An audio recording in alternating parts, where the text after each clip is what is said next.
Hey everybody, how's it going? Welcome. It is the RambleCast. This is May 8th, 2024.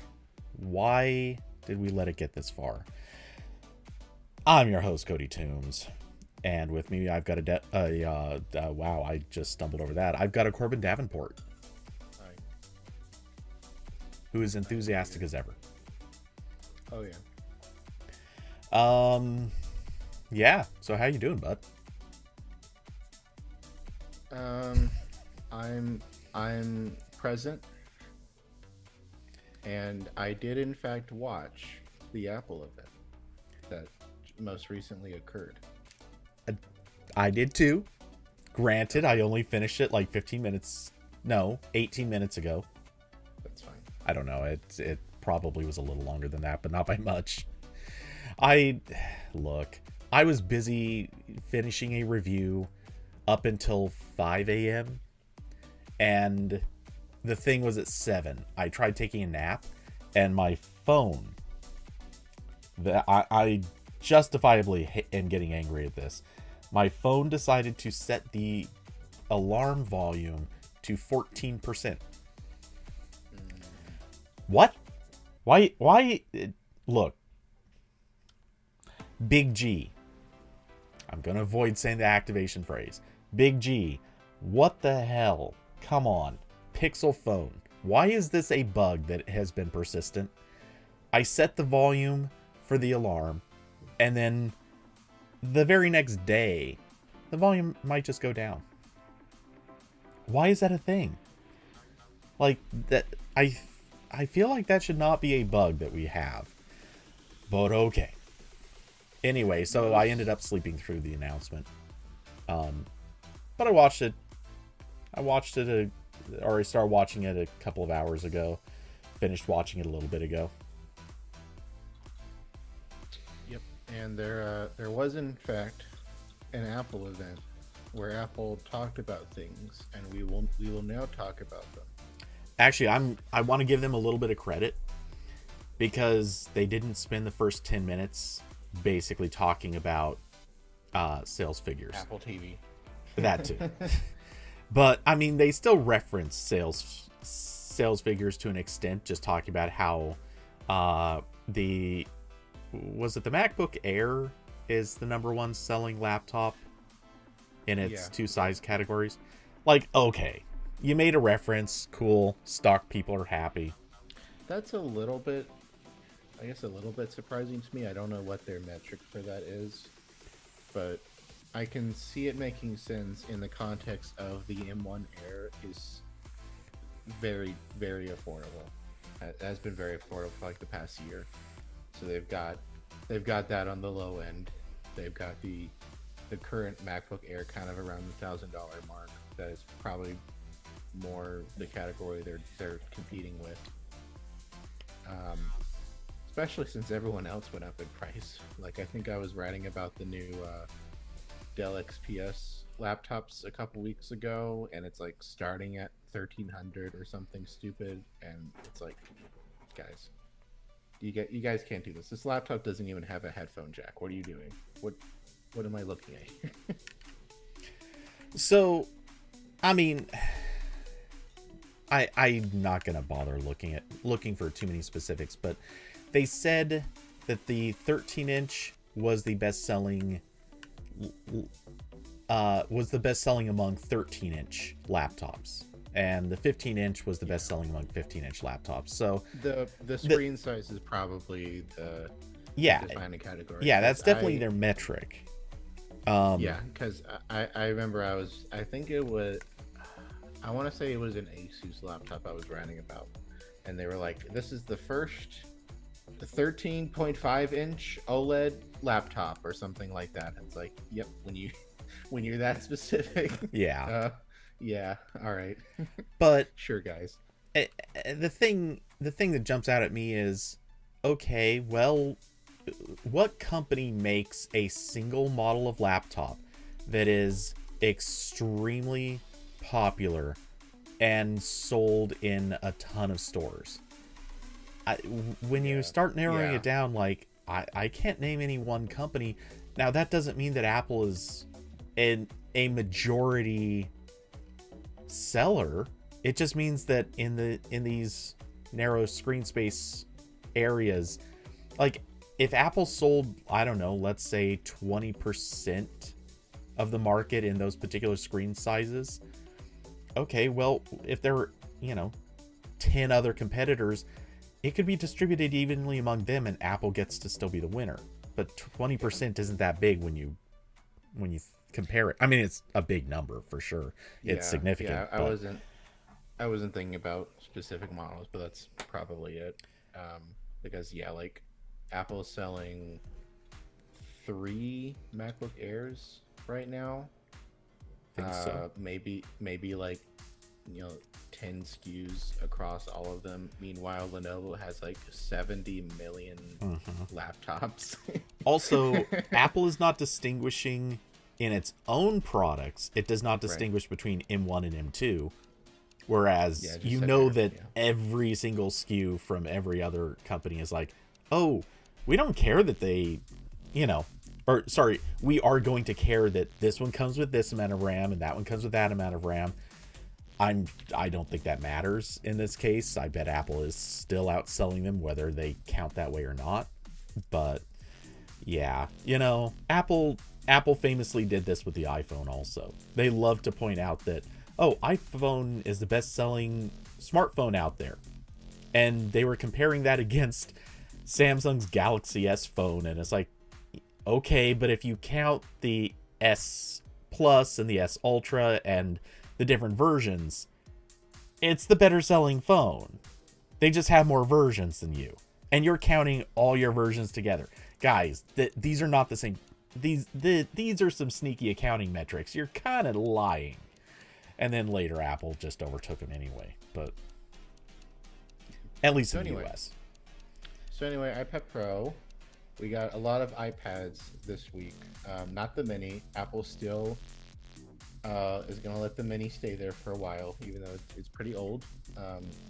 Too bad, so sad. It's going to stew. It's kind of like the Mac Mini. These are products that are just going to always be. It is the iPhone SE of the iPads. That's it. It's just like, well, it's fine. Don't worry about it. So, the main thing here is the new iPad Pro, which is Apple's first device with the M4 chip. They had it done, and I guess they were like, just throw it in here. It's fine. Like we've got enough for the iPad Pros. And I did see one interesting theory from someone on Mastodon who said they might be doing this so that presumably when they talk about all the big AI stuff at WWDC in 1 month, they can show it running on an actual device that they're already selling instead of a hypothetical future Mac or future whatever else product. So that would make sense to me to have something like it's already working. But anyway, so new iPad Pro, same thing as before, where they're selling it in 11-inch and 13-inch models. Big new thing here is the M4 and also a new OLED screen. The tandem OLED. Yeah, I think they were explaining it like 2 OLED panels. Yeah, yep. Yeah, they're just stacking 2 OLED panels together. Yeah, they said uses 2 OLED panels and combines the light from both to provide phenomenal full screen brightness. And they said it goes up to 1,000 nits of brightness for SDR and HDR content and 1,600 nits for HDR. So if you're late night iPadding and you open one of those HDR pictures, you're getting like your eyes are gone. You're gonna get flashbanged. Oh man, I wish I came prepared with that meme that like the power of the sun, the guy's eyes are like steaming out or whatever. Yeah, that's that my eyes guy from SpongeBob. Yeah. So cool screen. They were talking about the M4 is more optimized for AI machine learning workloads, all that fun stuff. The cameras are a little bit different. They removed, I think, the ultra wide, and it just has a 12 megapixel back camera. And they were talking about how it's like more designed for like document scanning and stuff, which is kind of funny. And also, I think it's changed on this model is the front-facing camera, so the one above the screen, is oriented for landscape now. So when you're holding it, or when it's like, you know, in landscape mode in a keyboard dock, or you're just holding it that way and you're on a video call, your camera's not like off to the side at a weird angle. It's what you would expect more from a laptop. Yeah. Which is good. I'm glad we're getting over this. These iPads and most tablets being designed as if they're being in portrait mode almost all the time, when it feels like it's the other way around. Yeah, no, I'll definitely agree on that. I think fairly often tablets are just going to be in landscape, but not just because of like media streaming and stuff, but like games, or most of those are going to be landscape. Web browsing is usually better landscape. Well, and if you're doing any of the multitasking stuff that they constantly talk about how good iPad supposedly is, but no one uses, no one's doing that in portrait. They're definitely doing that in landscape. Yeah. So good camera stuff. But may I point out that, you know what they did on this that they couldn't seem to do on the Mac? They did it without putting in a dumb notch. That's true. Just saying. You see how ugly that bezel is? It's disgusting. Steve Jobs would be rolling in his grave. I mean, he's rolling in his grave for other reasons, but very likely. Anyway, yeah. And it still has a USB-C connector with Thunderbolt 3 and USB 4 for all those Thunderbolt devices that definitely work with iPad OS. Basically just storage. Yeah. That's it. And external screens for iPads, half-baked external monitor support. And one thing, still no headphone jack. You can't have a headphone jack on the Pro iPad. That's crazy. Well, they've made it so thin. It's the thinnest product Apple has ever made. Even thinner than the cloth when you fold the cloth several times. Yeah, the Pro is now thinner than the Air, which is kind of funny. Again, the words don't mean anything. So, new iPad. Also, one thing I did see is there's no ultra wide, there's no LiDAR. I don't think there's LiDAR anymore. I'm not sure. There's no physical SIM card slot on the cell models. It's eSIM only. So we're going the iPhone route, which I prefer a slot, but like that's probably fine. Okay, but this is going to be true for the international models too, isn't it? I would assume so. Because obviously the iPhone, that was international, gets a SIM slot, US doesn't. Right. I have a feeling that this is probably a case where they actually like the idea of just going eSIM only on this. Yeah, I mean it makes sense because I think most of the Snapdragon 5G laptops are also eSIM only, and Apple's got that ecosystem pretty locked in now. They already made all the carriers support this for the iPhone 14 and 15. So I think we're used to it. It's fine for Apple stuff. Still kind of a mess for Android because that's how it is, but that's okay. So big Pro iPad, and did you go? Well, I want to go back and talk about the AI stuff, but we don't have to do that quite yet. I was just gonna quickly mention there is a new Apple Pencil to go with the Pro iPad. It has more sensors in it. It has a gyroscope, so it can detect when you're rolling the pencil. It has the same hover support that I think is already on the normal Apple Pencil. The second gen Apple Pencil, Yeah. I think. Yeah. So I think that's the one I have. um, And it has Find My also, so when you inevitably lose it, you can more easily find it. That's nice.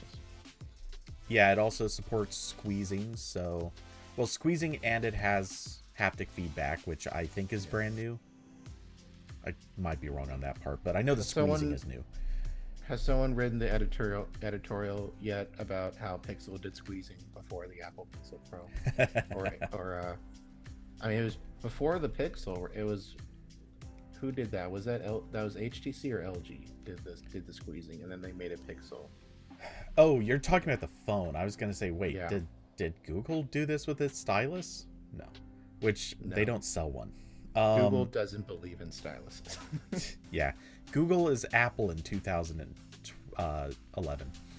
Anyway, um, so yeah, I don't remember who did it first, but I feel like both of those companies did do some sort of a I think squeeze it was thing. the yeah. I want to say it was like the HTC One M9.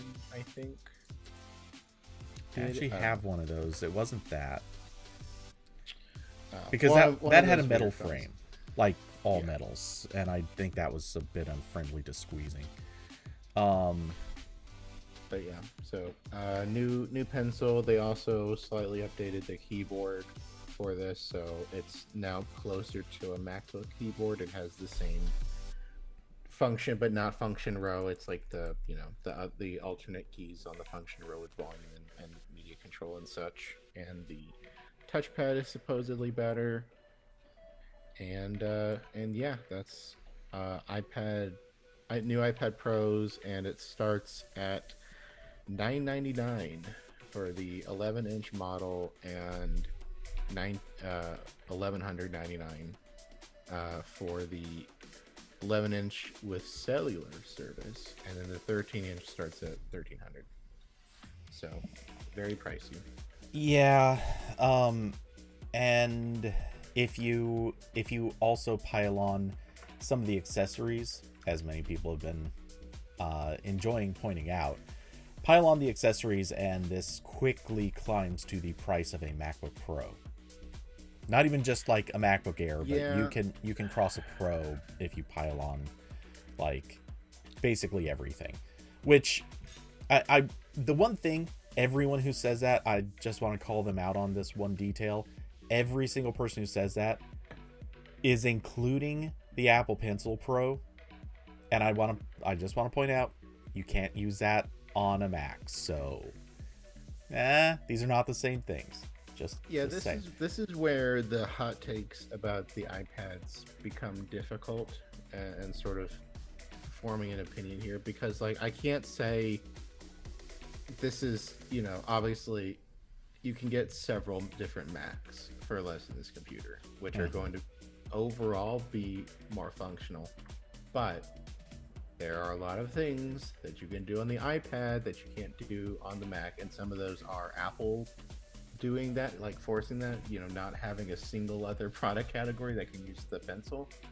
And some of it is just like the nature of the form factor and being close to an iPhone, right? Like the Mac switching to Apple Silicon meant that now Macs have the same great battery life, and a lot of the reasons people, one of the reasons I on and off tried using tablets for mobile productivity for years is the battery life was amazing. But now I can just get that on a normal laptop. So that's what I've done. But there's a lot of things that still haven't carried over to the Mac. Like obviously, if you're, writing handwritten notes or doing artist stuff or whatever else you need the pencil for, Mac is not going to help you there. If you just want something more, I don't want to say simplified, but like something where fewer things can go wrong. iPad, I imagine like probably iPad it would be more ideal for like a lot of like social media manager stuff, because like you can use all the normal mobile apps for those services from an iPad versus Mac that has missing most of those. So, like, there's a lot of edge cases where I can be like, yeah, I understand why someone would buy this, but that's the opposite person of me. I can like, I have my 11-inch iPad over here. It is a 4th Gen Air, and I have a different case for this that has a keyboard on it, so I have used the iPad keyboard experience, and it is nice. And I can technically do my job from an iPad, but it takes like twice as long. And it's also painful because this is an 11-inch screen, and even like the 13-inch on my Air is pushing it for some work stuff. Like I really like, if I'm writing about something, I like to have my, writing area, Word, whatever, on one side, and whatever I'm writing about on the other, so I can have both open, and you can't really do that on this.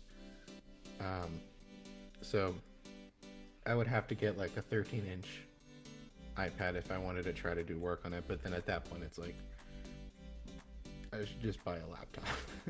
that's because I could technically do my work from an iPad, but I can't do basically everything else.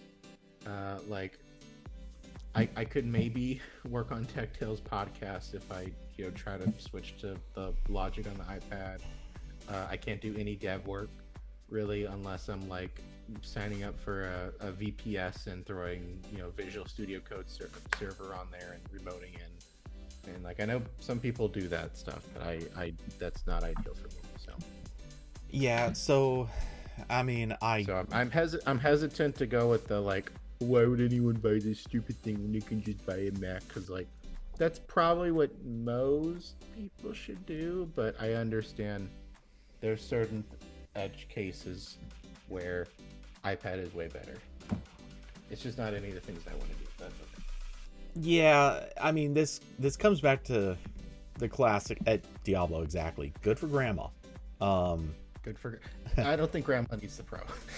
Well, no, but we're gonna get to the airs in a can second. get an Air. Yeah. But yeah, this look, doing quote unquote doing work on an iPad is one of those things that if you can create a workflow and the apps are there and presumably aren't going to change in some way that screws you down the line, and all the pieces fall into place, then okay, it is. I will get behind the notion that it is now actually possible. Should you do it? It really depends on what you're doing. But it does get me that I still see a lot of people doing the whole, I'm gonna find a way no matter what. And those people, look, it's one of those things. If you're forcing it, it's probably not gonna go well. Like you're probably losing productivity. You're probably losing time, and evidently, with the cost, you're probably also losing money, because you could very likely get a Mac that's going to suit the needs better at a cheaper price. So, not get those M1 Airs. That's still my only laptop. It's great, and they're like, they start at, you can find them probably for like $600-700 bucks. Mm-hmm. And that's a whole computer. Yeah. I think that Unlike might be a my Chromebook. takeaway. Yeah, that might be my, like, the closest I can get to like an opinion that isn't like just entirely dismissive. Is I think Apple has still failed to make the iPad like a general purpose computer. It's still a very specialized device. Yeah. I mean, it's a good device. I won't say that it isn't. And look, there are absolutely people who can do quote unquote real work on it. I just think they're a minority. Like, yeah, again, like artists. I'm sure this would be great for like social media management, where you get like a giant screen to type emails and work in like Buffer and stuff, but then also switch to like the normal TikTok app. When you need to do stuff. Like, I'm sure that rocks. Yeah, but the file management is still a mess. But whatever. Yeah, it's okay. It's not ideal. So yeah, new Pro. Again, if I had like infinite money, that 11-inch Pro looks pretty sick. I'd get that. Just so like I could have a very nice OLED screen for movies again. Okay, I'm I wouldn't try anyone. to use it for productivity because again, that's not happening with my with my workflow.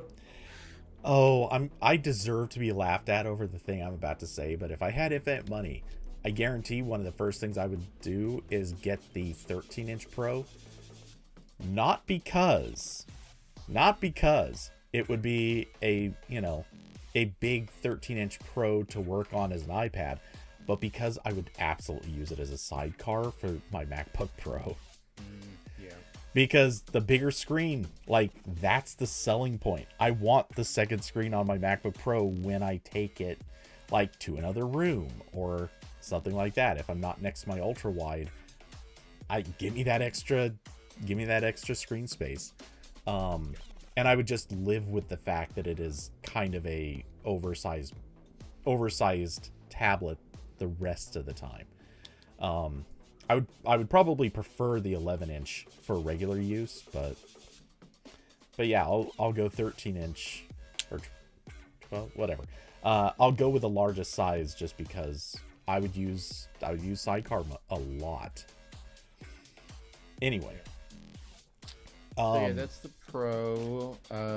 well, Pretty. are pretty we going pricey. to talk about the M4 individually? Yeah, we can. I don't think I have a lot. I think I zoned out during this part because this was like right after the iPad Air section, and I was trying to hastily write my iPad Air article. That's fair. But Okay. I do have it open here. I'm just going to I'm going to take one pot shot at the M4 discussion. And it's I don't think it's even in their news post here. Maybe it is. But during the presentation, they made a very specific point of talking about their neural engine.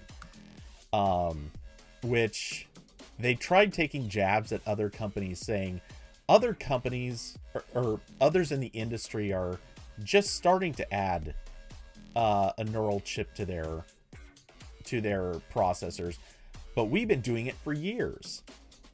Which, first off, guys, come on now. You were late to this. You were late to this game. You know you're just trying to pretend you're rewriting history so that Yeah, I was about so to the say, stock market like, will forgive you for being so late to AI. yeah, I was about to say I had this discussion earlier as well, where there's a lot of revisionist history going on with what is an AI machine learning core. Like I think Google was doing this too Yeah. with the Pixels. They were. I think I was reading something like it might have been when they were talking about Google Photos updates, where they were like, actually, we've been doing AI image editing for years. It's like, okay, guys, like, sure, you can control F machine learning for AI all day long. That's okay. But, Well, and it's true though.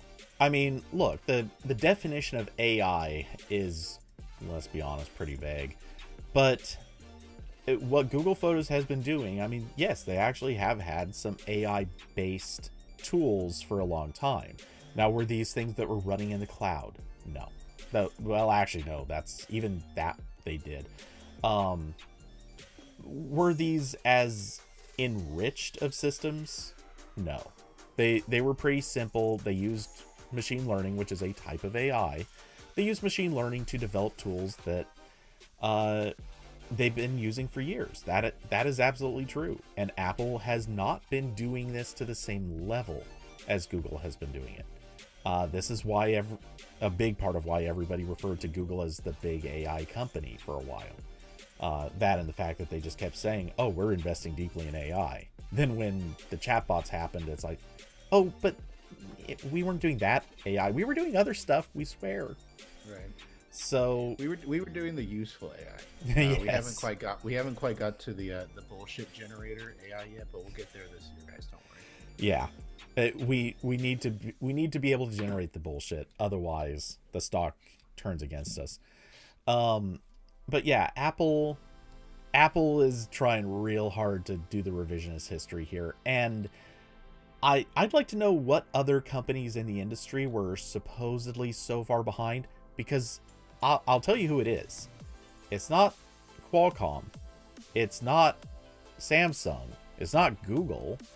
Not that Google is necessarily its own entity here. It's Intel. That's who's behind by this definition. Intel is just now sticking a neural chip into its processors, and AMD too, I guess. That's who they're comparing against. So, like, this is a very cherry pick statement. Yeah, and going back to the thing about, you know, the best selling laptop, another example that I saw from Intel was I was writing about, they did some announcement. We were talking about all of the AI models that are now optimized for the new Intel Core Ultra chips, and they said, like, I forget what they said.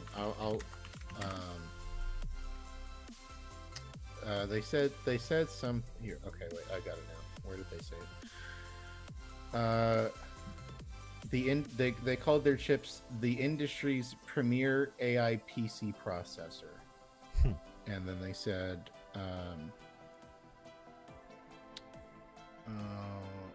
Not only is the Intel Core Ultra processor the fastest growing AI PC processor to date, selling more units in a single quarter than competing processors in all of 2023, and then it goes on. It's like, what does that mean? Like, what's an AI are you the only AI processor, so you win? Is this like, Yep. Is this like the US winning at our football all the time because we're the only ones doing it? Yep. I'll put the press release in the YouTube chat too. That's what I'm reading from, but it's very silly.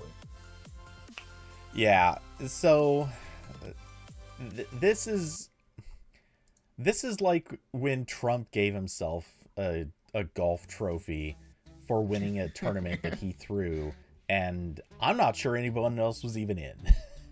We have the best AI. Yeah. We have the best AIs. That's what they tell me. No one does AI like I do. Everyone's saying it. Oh God, it's terrible because this is the world we live in, where even companies are starting to become parodies. But yeah, this one thing jumped out at me so much, that they are trying to correct this situation. And weirdly, like, they found ways to mention AI several times, and we'll get to another one of those in a few minutes. But it is hilarious to me because everything they showed off is still not AI. Like, or not really, like, it's not really making any real announcement of, oh, hey, we've actually got this thing that does AI stuff, like the things that you think of as AI. They haven't announced any of that stuff. Again, in a minute we'll get to one that they claim it's not. It's a bad lie. They're still saving whatever they have for Dub. Awesome. Never seen Corbyn and Trump in the same place. We have, you know, we have a Hannah Montana situation. On January 6th, I was in fact in my apartment. Little known fact. That was before I moved out, so I was actually at my parents' house. I forgot that was before I moved out. How the flow of time works. Look, we're still in March 2020, right? That's where we moved to April. Okay. I don't know if but I do think we might have a Hannah Trumper situation here. So anyway, the that I think was the only thing that really jumped out at me about the M4.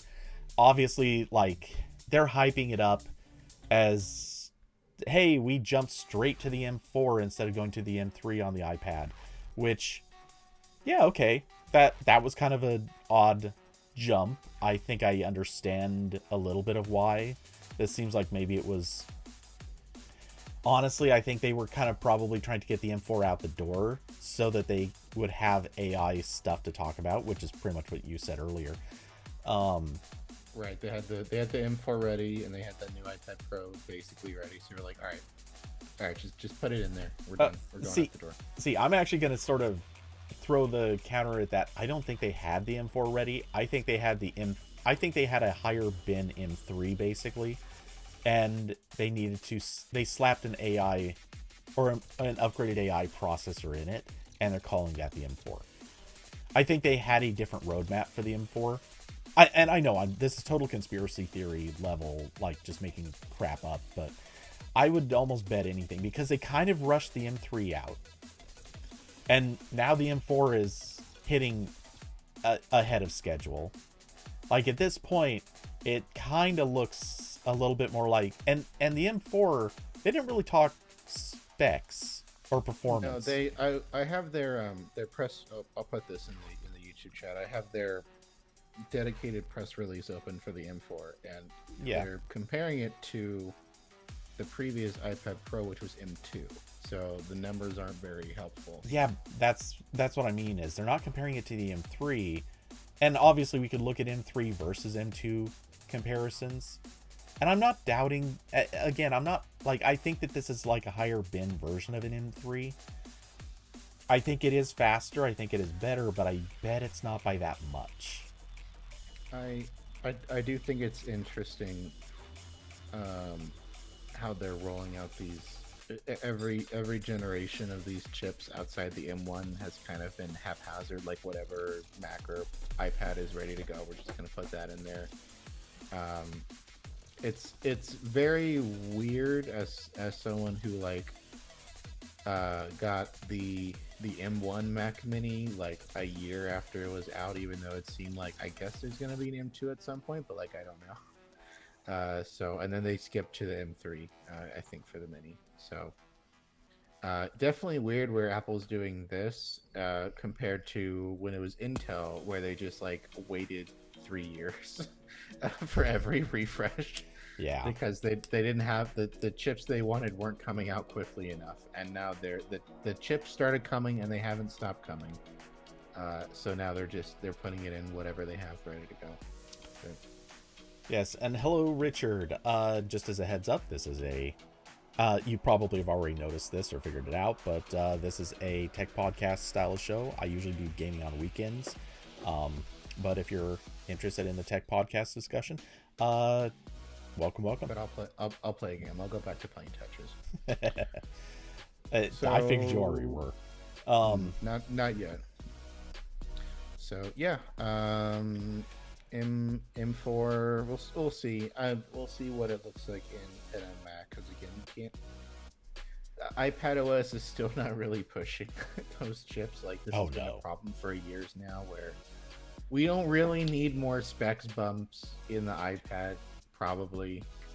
Well, I know there's a couple games and apps that do really push the chip, but counterpoint, do we really need to push the chip?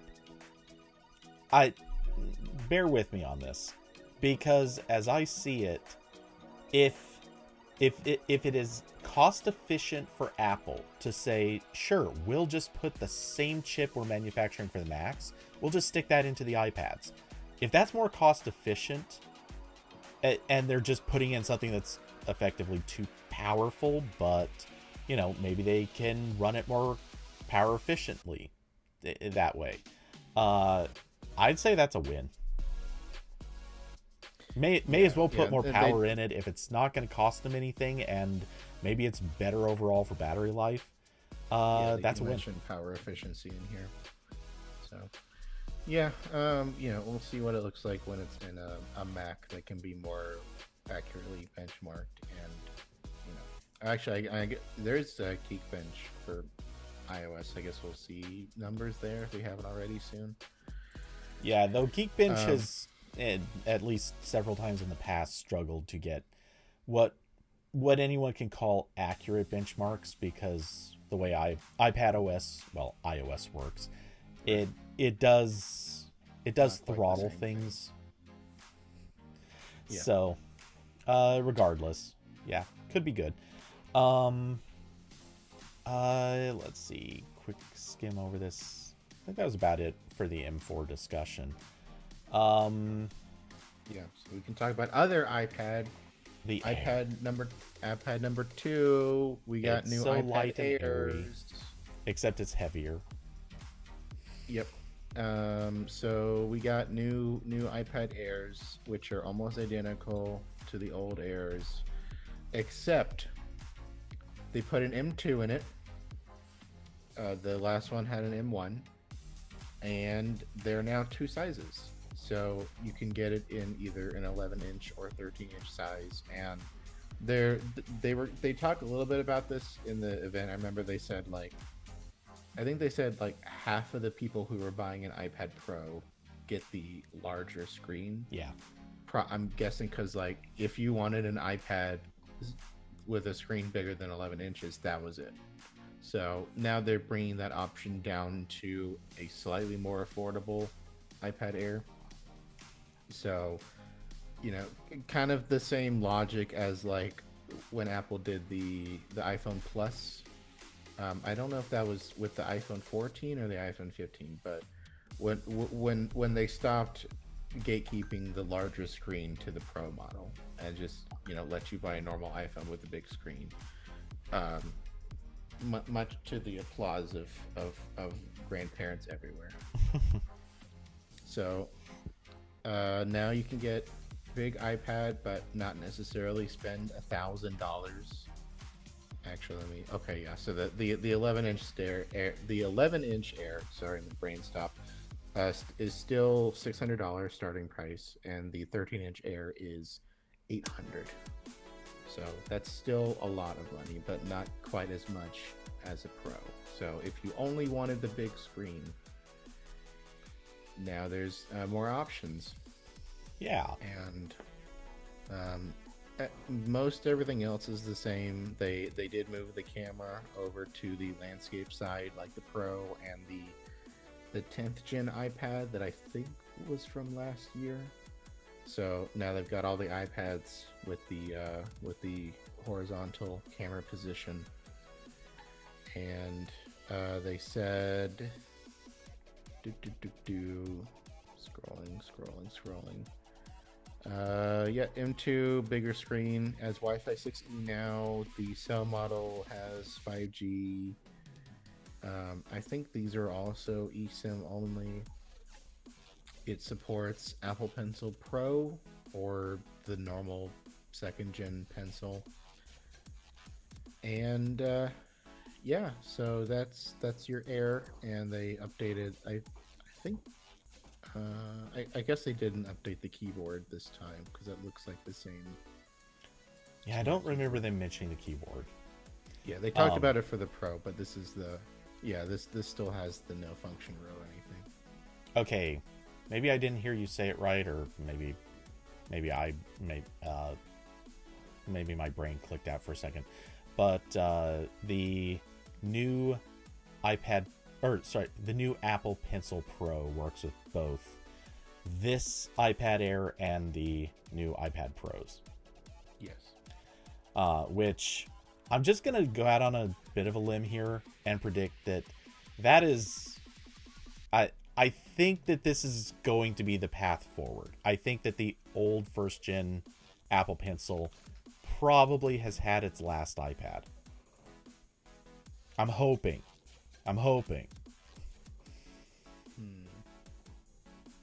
Perhaps. Because it is a really dumb, overcomplicated thing that they're doing. They've got 4 different Apple Pencils now. Yeah, I mean, can we have a moment of silence for the poor Best Buy employee who has to explain this to someone? Mm-hmm. And not even explaining it to a tech illiterate person, anyone. Explain this to a single person. You're gonna go crazy. So, here's to the Best Buy employees. I hope you find peace. Eventually, Apple will condense this, hopefully, and you can live a little bit easier. And I do have I pitched writing a explainer for the Apple Pencils a couple months ago, and I've put it off for like the past 2 months because there's just been the perpetual rumors of an iPad upgrade and changing the pencil. So I was like, I'm not going to work on this right now because I'll just have to rewrite later. So now I do have to write that. So I will be one of those people who has to try to explain this, but I only do it once. So To their I don't have to suffer as much as the Best Buy people. yeah, to their extremely minimal credit, very very minimal credit here.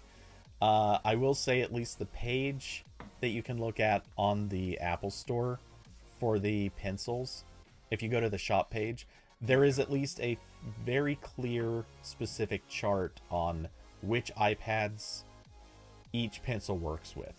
That being said, seeing as so many iPads, nobody knows how to even tell which one they have, this also sucks. Like, it's horrible. So Yeah, and this is also a consequence of selling the pencil separate from the iPad. yeah. Like, Samsung doesn't have to do this because you get the S Pen in the tablet box and you're done. That's it. If you lose that, you have to figure out how to replace it. But I think that's a step forward. Well, So they and could correct try me if that I'm wrong, if but they wanted to make this simpler. aren't there only 2 S Pen technologies? I know there's more than one. Well, I don't. I think the technology is the same. It's just there's the normal S Pen, and then there's like the better one that has Yeah. like it's like physically bigger and looks more like a pen you can grip, and isn't just like little dinky S Pen stylus. Sure. And there's different sizes of that. Like obviously the S Pen that like slides into the Oh, S24 yeah. Ultra is smaller than the one that comes in the tablet box, but yeah, I think theirs is less complicated than this. But yeah, So still good, this good job, Apple. You made a table to tell me which pencil to buy. Oh boy. yeah. So, Yeah, this is just such a bad thing. Plus, the Apple Pencil Pro, now that I'm looking at it, this only charges wirelessly, right? There's no like USB-C model, I think. I think so. Because it only works with the iPads that have that magnetic Right. charging already, like the second gen pencil. The first gen pencil charges with Lightning or USB-C because it has to work on the iPads that don't have that. Yeah, I know that I'm probably living in a bad fantasy land here, but I'd like to believe one of these days, we'll actually get pencil support on the Mac. And when that time comes, I have a nagging feeling that they're going to suddenly go, oh, we need a USB-C pencil again. Yeah, And maybe. I'm sort of dreading that being the ultimate answer, but I think that's what it's going to be. Yeah. So they got the new Airs. Also, they lowered the price of the normal iPad, the 10th gen iPad, to $350. So that's a little bit better. I think it was it $400 before, or $500? I don't remember. I forgot to look. I just remember seeing the announcement that the price was going down. It started at $450. So yes, and now it's $100 less than it was at launch. So yeah, so that one is, again, pretty good iPad.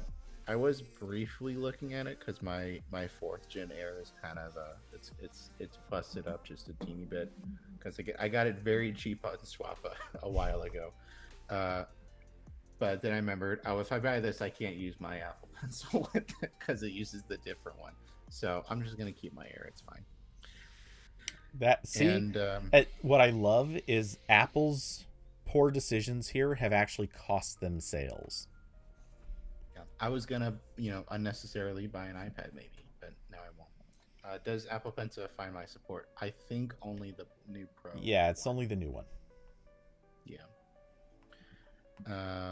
So I think that's all the iPad stuff. New Pro, new Air. The base iPad is cheaper now. The one that was like $230 for forever is gone now. The ninth gen iPad that's has the home button and lightning and headphone port. So that one's gone now. Which is probably good because I don't know how much longer that one's gonna get updates. But anyway, so you got the new iPads now. Yeah, and overall, I mean, look, I'm not gonna lie, they look really good. I think at this stage they've kind of put the Air into a bit of a weird position, being that it's now it's sitting on the M2. They didn't give it a leap forward to the M3 or M4. It seems like maybe that they've set themselves up for some sort of awkward transitions. The counter to that, though, is, again, these chips are overpowered for what they're being used for. So, hey, that's actually probably not really bad. Yeah, this doesn't change the trajectory of the iPad as a product line at all. No. It's still, not for everyone. And really the only thing that will slightly change things is that 13-inch Air. Is gonna be a pretty good option if you, again, just want an iPad with a bigger screen and you don't want to spend all that money on a Pro for stuff you're not going to use. So that's good. That's one place where it makes sense. I've probably harped on Apple in the past for having a very confusing iPad lineup because there are so many iPads, but that does make sense. I'll give them that. That's okay. Yeah. It's mostly the actual entire product lines having a lot of overlap with each other. Because there's four iPads. That's a lot of iPads. Yeah. That's twice as many as their laptops. But that's okay. Oh, give them time. They'll be back to 3 or 4 laptops in soon enough. Bring back the just normal MacBook. Let's throw that into the mix. And it should look exactly like the plastic 2006 MacBook. Yes, cheap plastic and all. Yeah. Oh my god, that would be so cool if they just made a fucking piece of shit plastic MacBook and sold it for $500. It would be so over for Windows.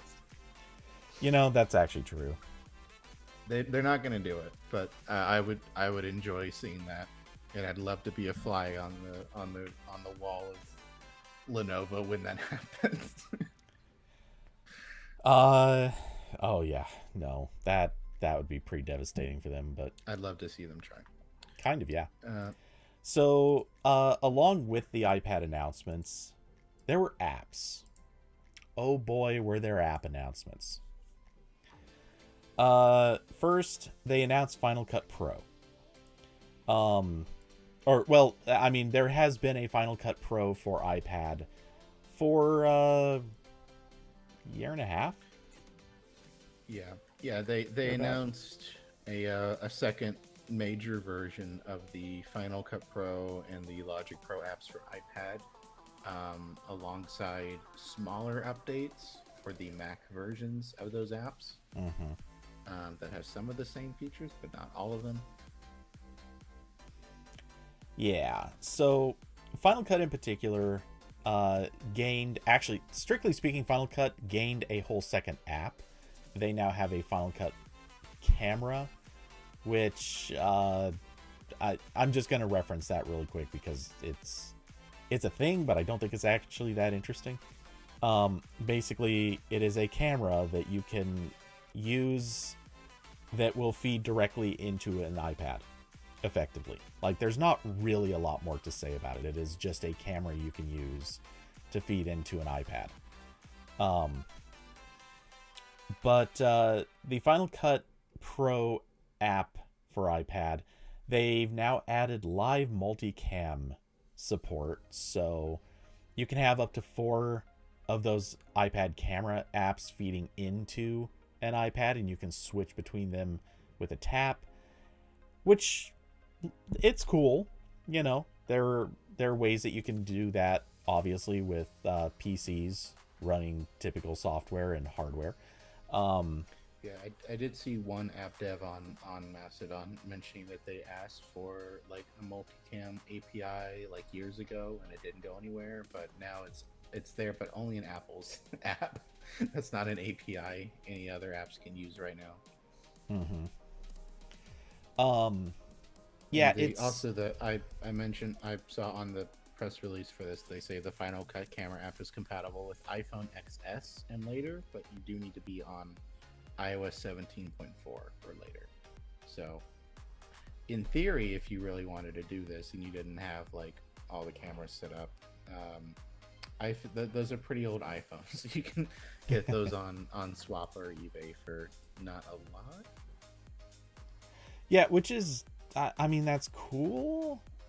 I don't. And can you do this also with USB webcams? I don't see. If they say that. I don't think so, because you wouldn't have an iPad, a Final Cut camera app running with a webcam. I mean, I guess you could plug a webcam into a phone, but unless that camera app is flagged to work on a Mac, I don't think you could do that with a webcam. Right, but that would be weird. Feed it into the iPad directly to the project. Yeah, I don't know. That leaves me with more questions, I think. Also, at least it seems like all that video was running wirelessly, based on the way that they presented it, which means that video was definitely not at full quality. So for a live stream, you probably don't care that much that it's not full quality, but yeah, you're like, man, why is the Wi-Fi like not working? Oh, it's because Amanda upstairs is doing 6 simultaneous video streams over the network to her iPad. I'm assuming that I don't know. I'm not really sure how they're handling that data throughput, but I know there's like when you use AirDrop and stuff, there's like a direct Wi-Fi channel, but I don't know how that works with like multiple video streams. Yeah, and that's what I was going to say. Like, works that way. It's one thing to do a single video stream at extremely high quality. You can do that. Like, HDMI over Wi-Fi is a thing. But, like, single stream HDMI over Wi-Fi was already a pretty hefty data flow. This, if you're running 4, I mean, there's no way that is actually happening over wireless right now with the technology we have, and at full quality. Like, it's not happening. So these have to be at least somewhat compressed, and which, okay, here's a line that even says outright, latest update to Final Cut Pro for iPad transforms iPad into a more powerful production studio and opens up entirely new video workflows while offering even more capabilities with an all-new Apple Pencil Pro. With M4 on the new iPad Pro, final rendering is up to 2 times faster. Okay. And editors can take advantage of support for up to 4 times more streams of... Okay, yeah, this isn't talking about the wireless part. I feel like they're the iPad Pro PR. No, this is the Final Cut. Okay. I'll paste the link into chat. I'll paste my link into chat. They talk a little bit about these apps. Is that the same link? No, it's a different one. Okay. Yeah, I was looking at they have at the bottom of the iPad Pro page. They briefly talk about everything. Yeah, okay, I really don't think that they want to talk about the limitations. I think they're avoiding that conversation because I could be wrong, but I think these would have to be in some way wired in order to do that much data throughput. And your projects may export twice as fast, but you still cannot switch to another app while they're exporting. Hey, yeah. 'Cause it's an iPad. So anyway, I'll give them this. The live multicam is cool. The catch is I don't know how much anyone's going to ever use this. It is a neat idea, and I absolutely believe that there's going to be situations where people are going to do like the live presentation from a stage somewhere where they just happen to only be able to carry the specific perfect gear for this. But the thing is, you probably need to have other gear to support all of this stuff, and that's where you run into problems. And yeah, I just feel like they probably don't have a good answer to all of this. Or it's either that or you have to buy very specific things that they don't mention here. You probably have to, oh, actually, is it down in the footnotes? Wow, they only have 4 footnotes on this page. Okay, Final Cut Pro for iPad 2 requires at least an M1 chip or later. And of course, iOS 17.4. The camera app, you covered that. External project support requires 17.5 or later. And then something about the Mac version and what it requires. Yeah, I'll bet anything right now. I'll bet anything that there's some other... You've got to buy this specific hardware, or you have to have something from this company with these other things in order to support live streaming in this under these circumstances, or you have to connect certain types of things. I guarantee there's more caveats to this. They're just not discussing them. Yeah, I'm sure. Anyway, one of the other things that they tried to throw in there was also completely unrelated. There's now storms around me, so if I drop out, that's why. Okay. Okay, continue. That's fair. Just gonna leave the call now. Yeah. So, also, a quick search on the page was, hey, what's AI related in this? Because that headline, it's in the headline, quote, and new AI features on Mac. So you go look at their Mac update, and basically kind of just dodges talking about it. It kind of just has a thing that says we can enhance light and color, which effectively they're just saying, yeah, we can apply like a filter to your footage. That's the AI feature that they discuss here. There was one other that they talked about in the presentation, but I'm not so sure. Yeah, they don't even mention it here. And I think for good reason, because you can also do subject masking, where you basically pick a subject and it auto masks that subject. That's the extent of their AI features. They talked about that in the presentation, did not talk about it in this blog post, which kind of speaks volumes, because first off, that wasn't really new feature. Second, it is definitely not AI, at least not in the sense of like big training models or anything like that. It is a thing that DaVinci Resolve has had for a couple of years now. It's a thing, I think Premiere Pro actually, I think, was the first to do it. Basically, you know, it is a simple thing where it does edge detection and auto masks to that edge. And yes, it does use some basic AI algorithms to figure out, oh, is the thing you're picking a person? Okay, we'll try to make sure that we mask in the shape of a person. Is this thing that you're picking a dog, or is it someone's, I don't know, eye or whatever? Like, it tries to do some basic object recognition and tries to make sure that the mask fits those shapes. That's pretty much what it's doing. Like, it's not a super complicated thing. It's not a big, elaborate AI tool. It's not AI in the way anyone wants to think of AI right now. but it's what Apple's going to call AI until they have something more AI-ish that they can hype. And it's not that I blame them. I mean, they're just doing this to appease investors, but also, you know, we shouldn't lie about it. Yeah, and the main thing that stands out to me about the Logic and Final Cut announcements is that Apple is now in the weird place where they have a older, more powerful version of the app and a less powerful but better in a few ways app, which is the exact same place that Adobe has been in with its apps, especially Lightroom, but with the exception that both of the Lightrooms are available on desktop, so you can choose which experience you want, but the Mac has the one Final Cut and the iPad has the one Final Cut.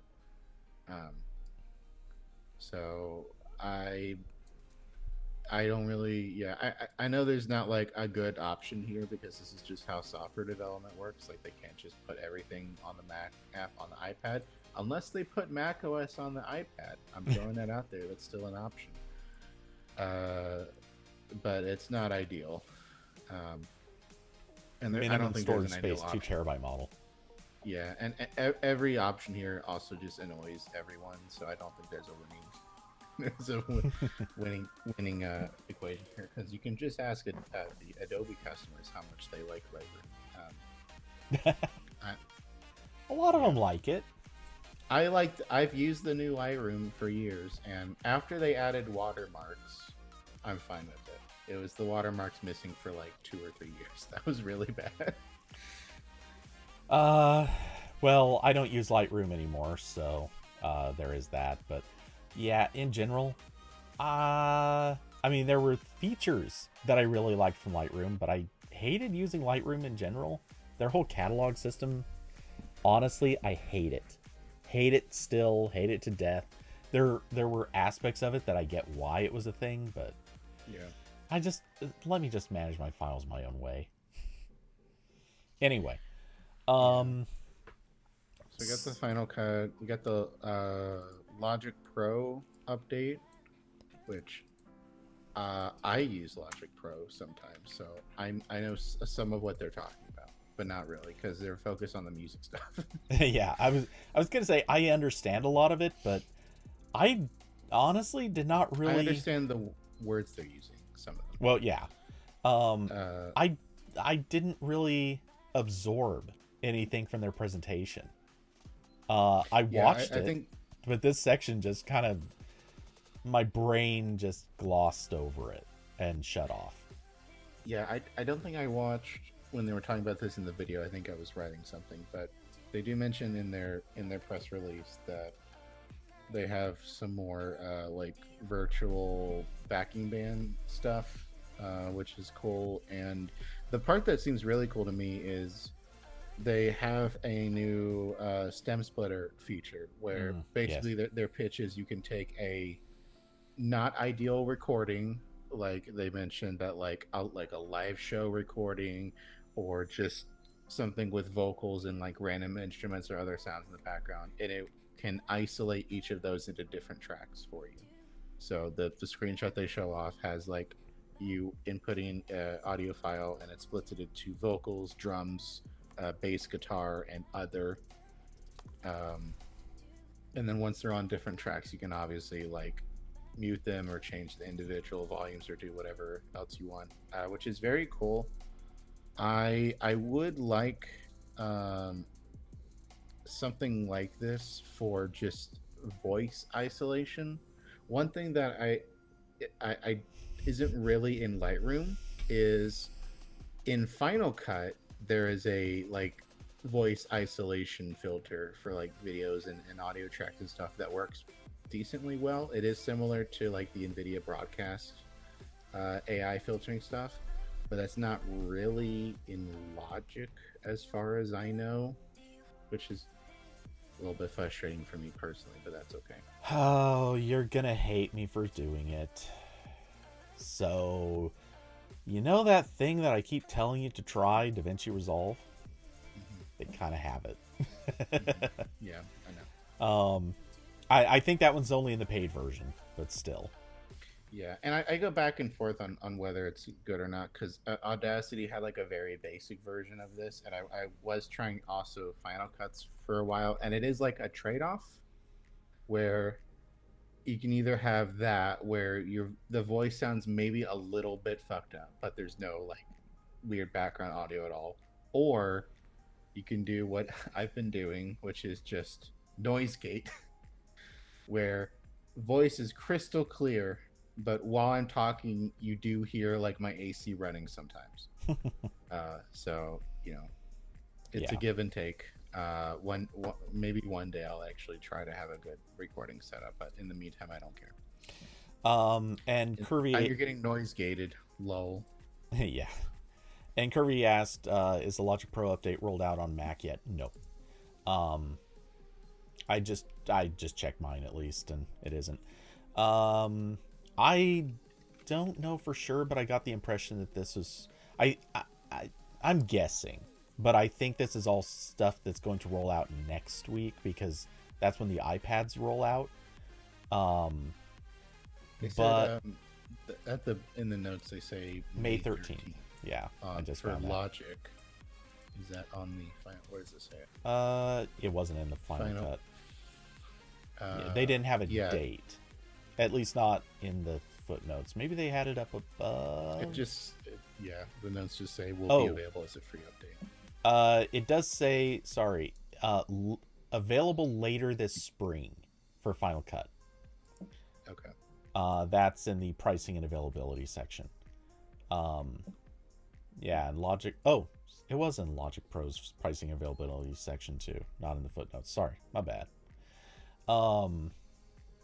So, all right, that's. I mean, not too weird, but sort of odd that they're splitting those up a little. Though later this spring is a pretty short time span for Final Cut. Because, I mean, yeah. Oh, wait, actually, sorry, that is for the iPad version. For the Mac version of Final Cut, yeah, it's just available as a free update, so that's not specific at all. Huh, okay. Um, and I know I haven't gotten that update, so yeah, it hasn't rolled out yet. All right, well, whatever. They're gonna do whatever they're gonna do, and if they're late, they're late. But seeing as they're Logic Pro, targeting though. May 13th for the Logic Pro update, I'd say that's a safe bet. That one's ready to ship. They just wanted to wait until the iPads hit. And I'm still on the Logic Pro train. It's very nice for my podcast editing. Not really what it's built for, but it's still very good for that. Yeah. And no, I agree. It is actually really good software. Not to say that it is ideal, but it's what I use for whenever I do my recordings for my side because it works really well. I feel like somehow the sound quality is a little better out of Logic than it is out of other things I've used to record. I don't know if that's just placebo or not, but feels like it is. And as long as you don't make a mistake with the interface, which is really easy sometimes, it should record very well. Yeah, I do like that. When you modify the UI, it's like baked. You can then save it as a template. So I have all my settings, and I saved it as a template. And I'm like, okay, don't touch it. It's fine. Don't leave it alone. It's okay now. Don't touch my buttons. They're where they need to be.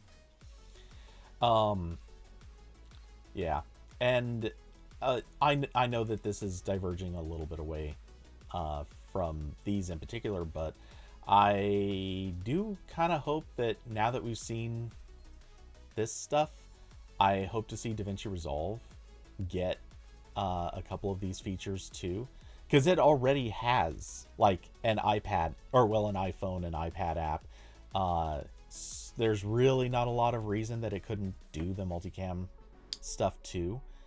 And there are a few other features that I imagine if they haven't already added them, they will. So, yeah, looking forward to that, especially since it's better software.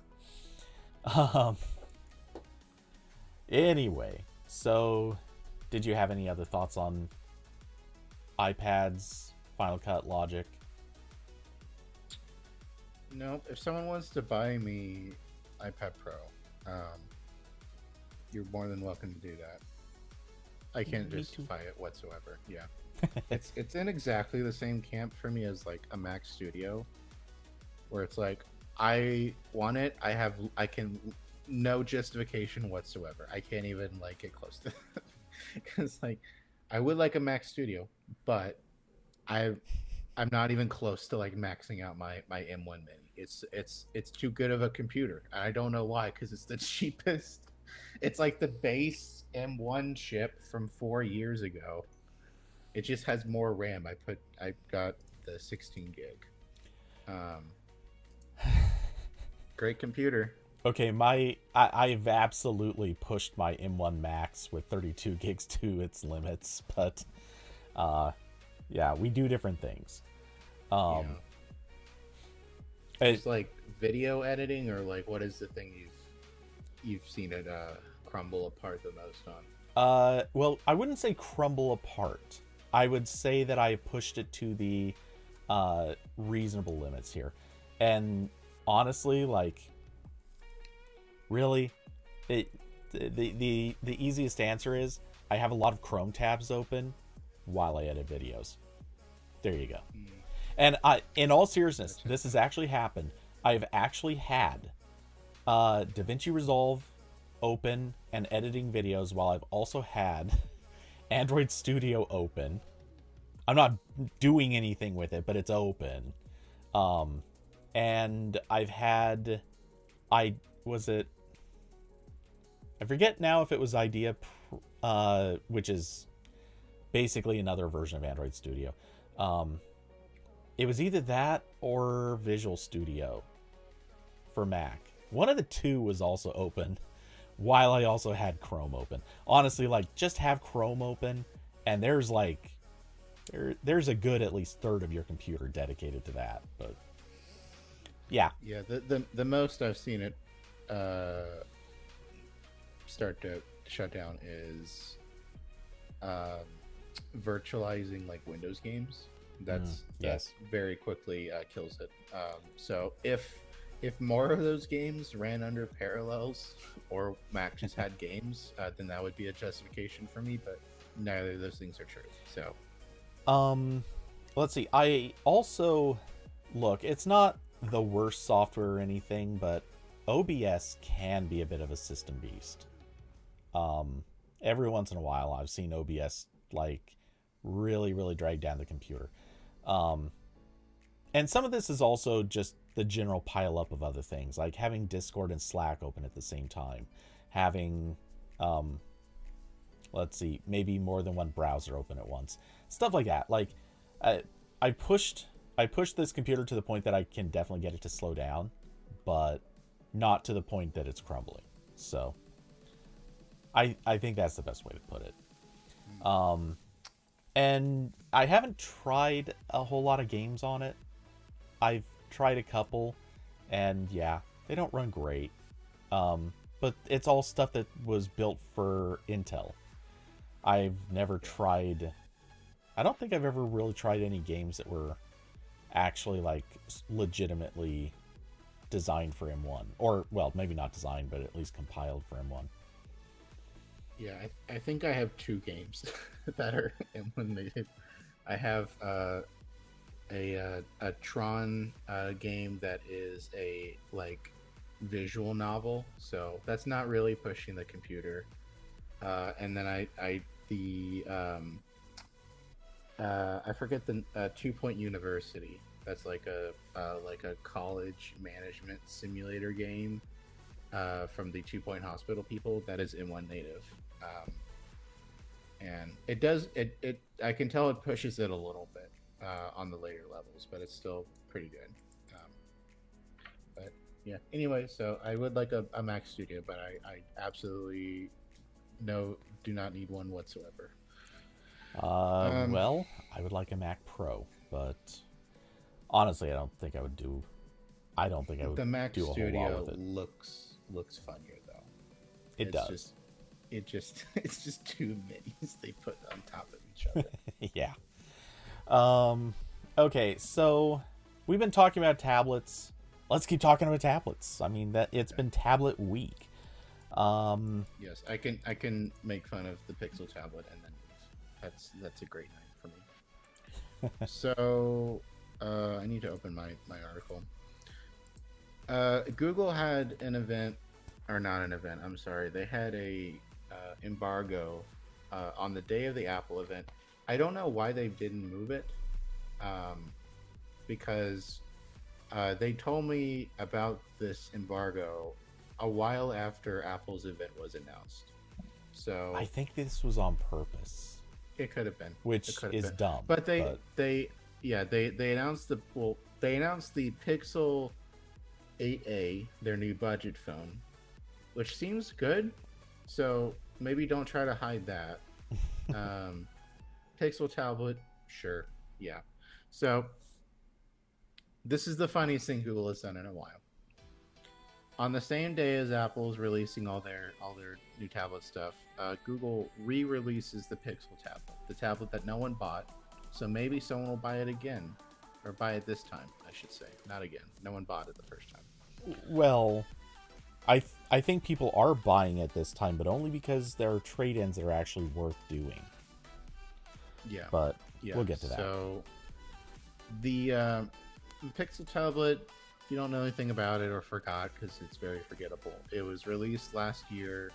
It's Google's first Android tablet in several years. I don't know. I think the Pixel C was the last one before that. And then that one Sure. might have been the Chrome OS one. I don't remember anymore. Yeah, Anyway, I've so lost track. first tablet in a very long time. People wanted a Android tablet with Google's flavor of Android on it, because Samsung One UI is not quite everyone's cup of tea, and that's okay. And their main pitch for it at the time was like more focused on entertainment stuff and sort of smart home stuff. So they sold it with a big speaker dock. So when you weren't using the tablet to watch Netflix or whatever, you could plop it in the dock and it would turn into kind of a smart home hub thing, sort of, with uh, you know decent speaker attached to it. So basically a really big Nest Hub. Um, but it was really expensive. It was $500 for the tablet and the dock together, which, if you're looking at it from a value perspective of like buying an iPad and like some nice speakers and sticking it somewhere, it was not good. Nope. So now they have released the Pixel tablet in more countries, and they are now selling it without the dock for $399 in the US and $549 in Canada. So that is a $100 drop in the US, and I think a little bit less of a difference in Canada. But so now it's $400 to just have just the tablet all by itself. That's still a very bad price. Yeah. Because I wrote this article before the Apple event. So I wrote in the article that the 10th gen iPad was $450. It's now $350. And that again, the Pixel tablet, it's an LCD screen, so it doesn't have like a cool OLED to compare it against the iPad. They're both LCD screens. The Pixel tablet screen is, I think, 16 by 10, so it is better for watching media in that respect compared to the iPad, which is more of a square-ish screen. But still, I don't think this people are is complaining that much about that. yeah, it's nice, but it's not like game-changing difference. It's just better, dimensions. And the so so now the 10th gen iPad is $50 less than this. It has way more apps that optimize for tablets. It has a massive ecosystem of accessories and add-ons that the Pixel tablet will never have. It does not have right now because Google's not building it. There's not a there. This is what gets me is I'm pretty sure I talked about this when the tablet came out. Is there's a dual mandate with these tablets where you want them to be good for you like casual entertainment stuff, you're web browsing, you're maybe playing some games, you're watching a lot of Netflix, all that stuff, and also maybe you want to do work on it sometimes. Maybe you want to plug in the keyboard and write a bunch of emails or do some photo editing, whatever, like all the things you can do on an iPad, which again, as we stated, is still a subset of what you can do with a real computer, but regardless. So with an iPad you can do both. With the Pixel tablet you basically cannot. Google, there's no keyboard accessory for this at all. Google's not selling that.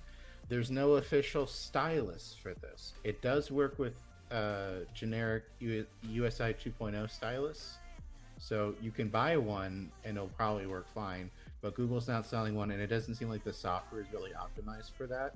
Certainly not to the extent that Samsung has on their tablets with S Pens, where like there's all of the like Galaxy Note adjacent stuff that they've baked into the software.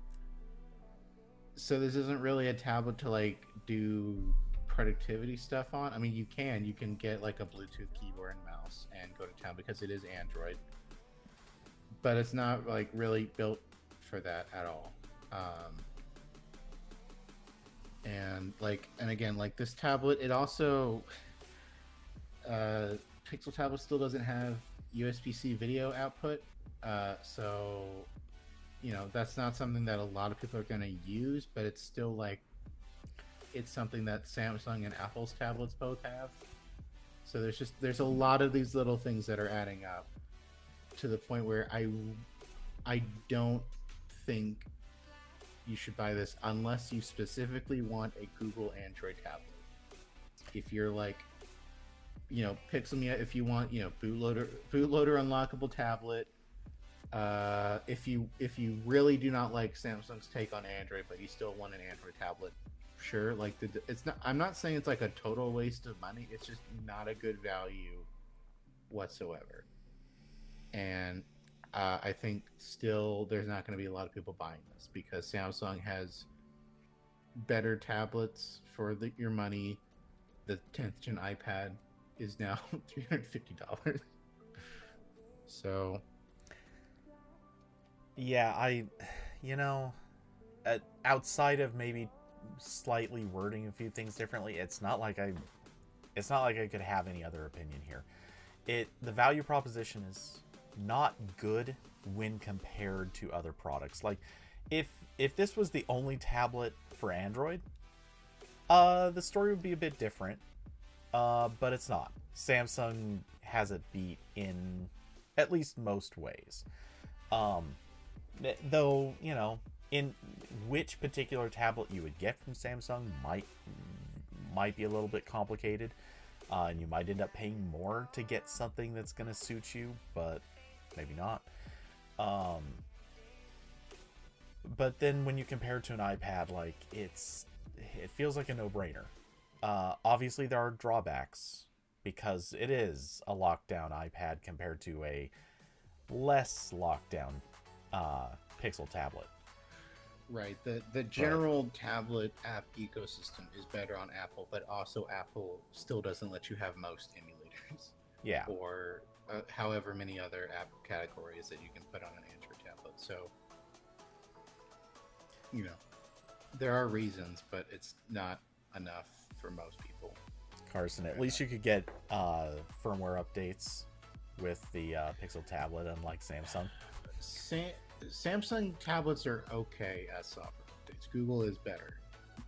Yeah. I think their newer tablets I don't know what the exact like promise is. I want to say it's like 3 or 4 years.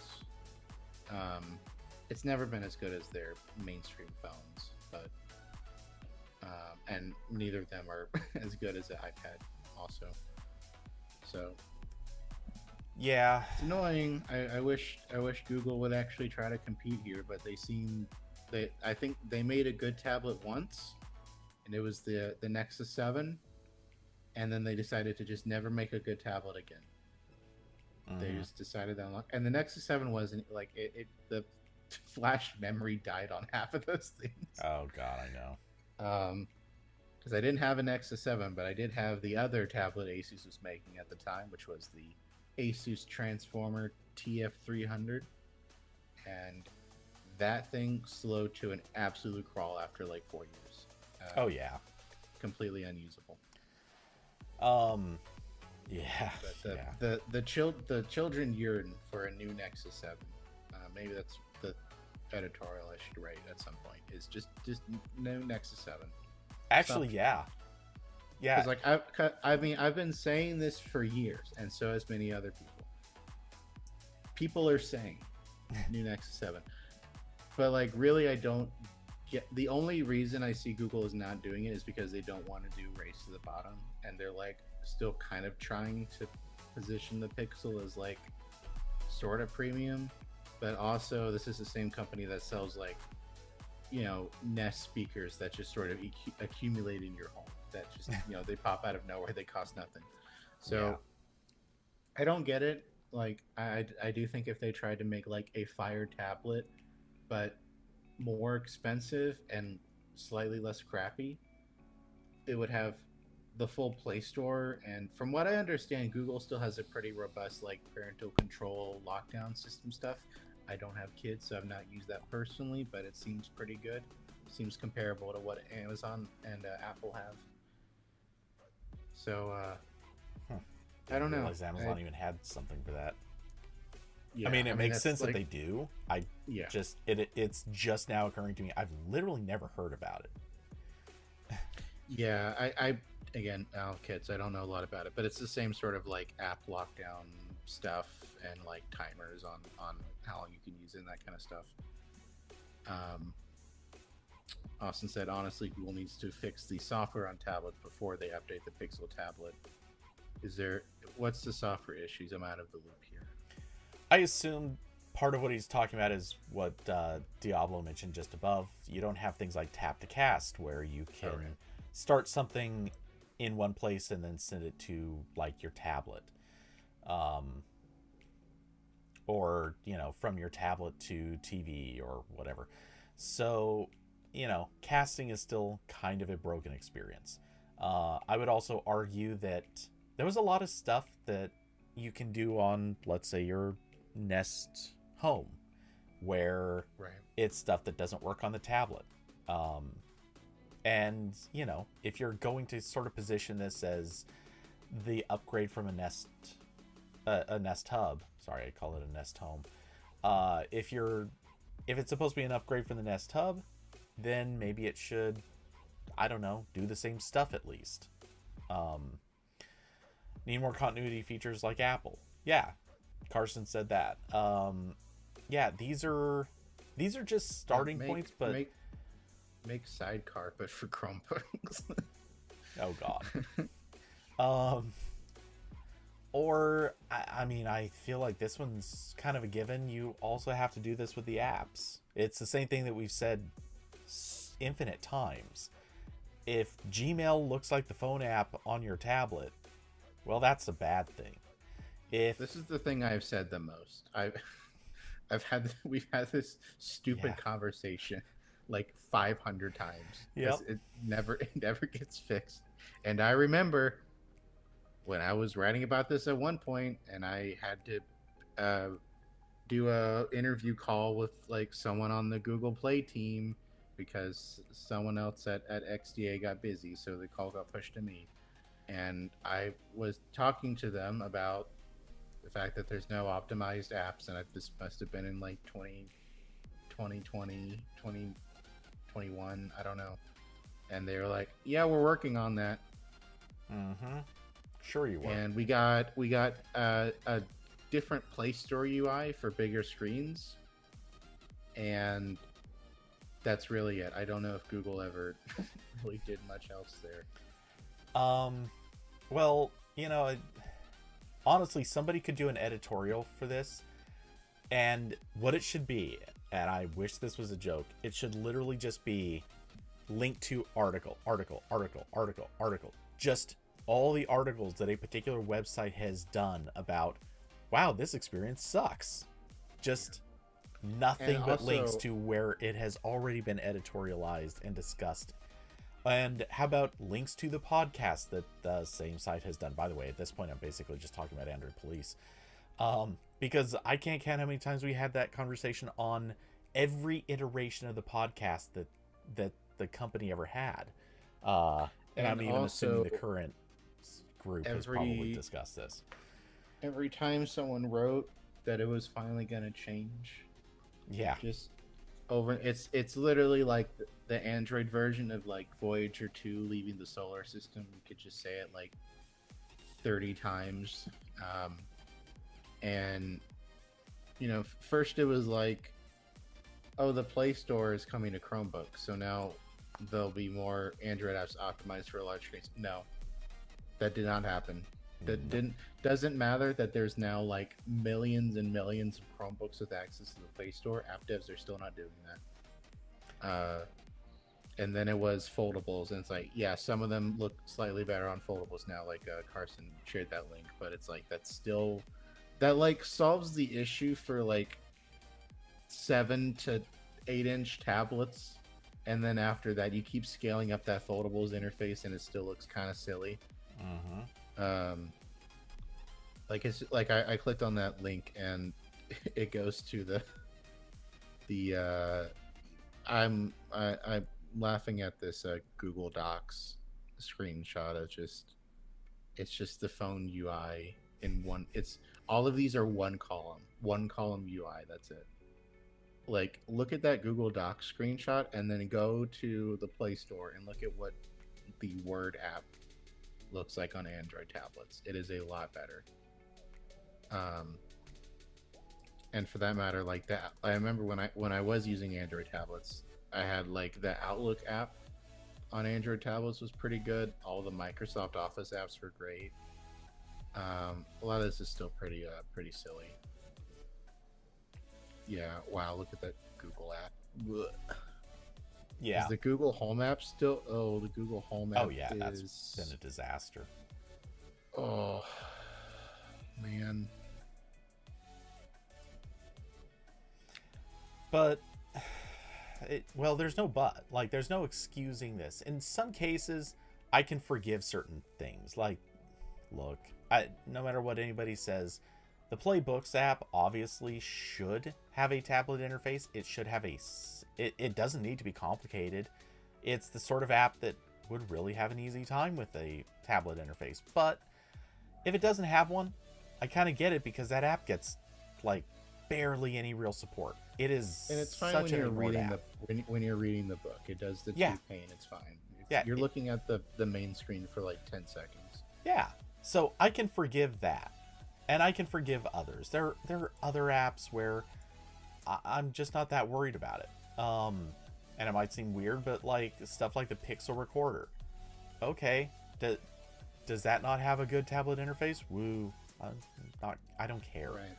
It just doesn't matter to me.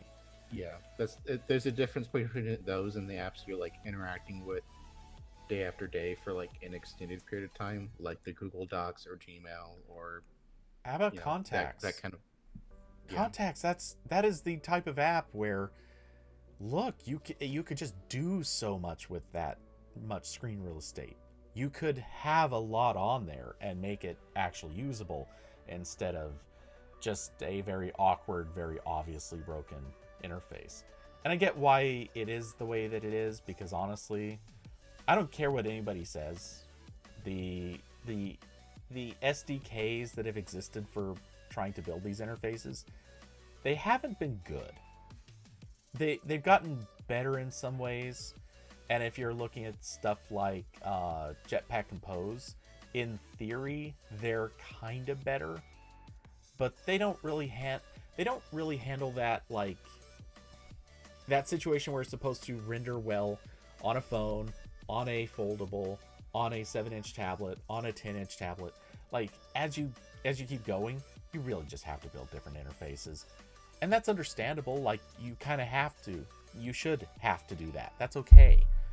But it also means that developers don't want to do it. And maybe the trick is find a way to really turn it into the lowest amount of work possible to do at least a few of these things. It should be as little work as possible to be able to do both 7-inch and 10-inch tablets. That should be the lowest amount of effort you can ask someone to do. And like, it's not even the apps. Like going back to this stupid Pixel tablet, there are so many things they could do besides the apps that they just did not do here. Like, again, like, look at every Samsung tablet. What are they doing? They've got display output support. They've got official like keyboard and keyboard accessories if you want those. All of them come with a stylus in the box. Like, I think like maybe not the super cheapest ones, but all the rest have S Pens in the box. You can't do that, guys. You put a digitizer in the tablet, but you won't sell a stylus. What is going on over there? None of the like other productivity stuff that Samsung has or Apple. Whoever said, like, yeah, Carson, like, very few like cross device ecosystem stuff. They could have done a lot, and they just chose not to. This is a very silly thing. And I don't know. It's annoying because I don't want Apple to be the only one who makes a good tablet, but still seems that way. And Apple's tablet isn't even like amazing as we previously stated. It's still very specialized. Well, I think it's also very problematic that when you start comparing Google's apps on an iPad versus Google's apps on any Android tablet, the iPad versions often are actually like tablet optimized in some meaningful way. Maybe not completely. Some of them still suck, but a lot of them are just like they clearly only worked on the iPad version. There's no question to it. Like, they actually cared about that version. They didn't care about Android, which every time I think about this, I think back to that Google I/O where somebody asked the question, are tablets dead?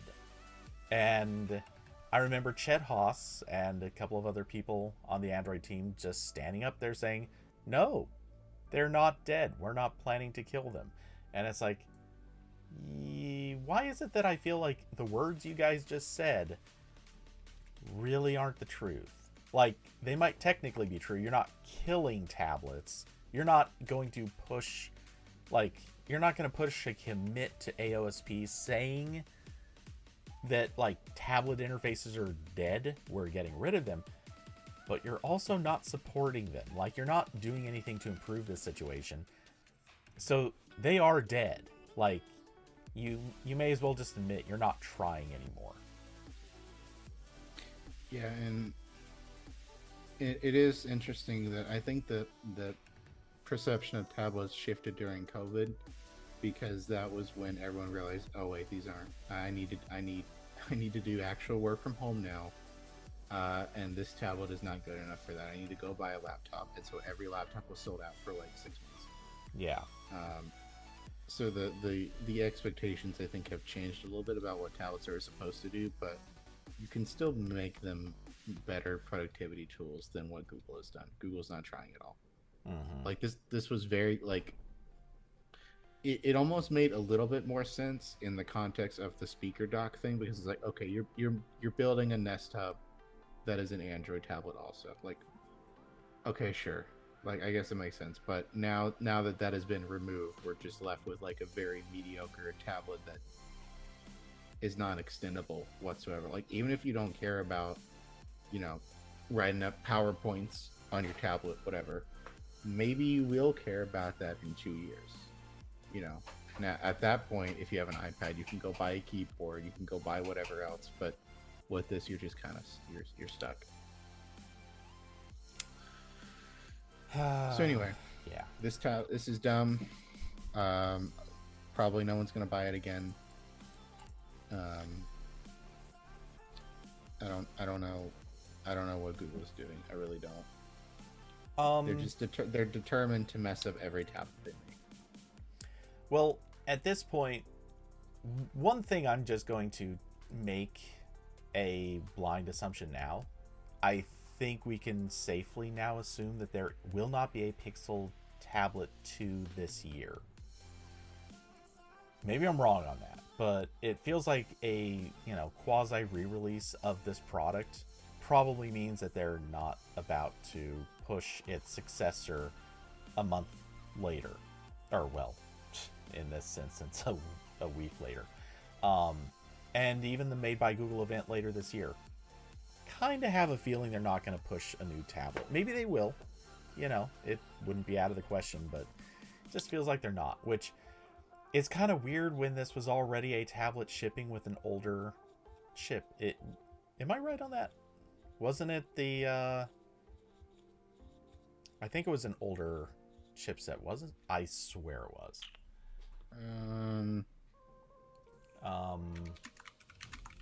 Yeah, now I don't quite remember for sure.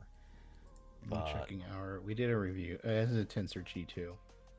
Okay, yeah. So, I mean, they have the G3 in the Pixel 8, so... yeah, seeing as it is a older chip, we're now going to basically have the tablet living on not horribly old hardware or anything, but they're basically going to be like a 2-year cadence at least if this continues. I'm scrolling through our review of the Pixel tablet from last year, and it does have a gallery of screenshots of all the poorly optimized Android. Oh, they can't escape the dunking. That's reality. Try harder, guys.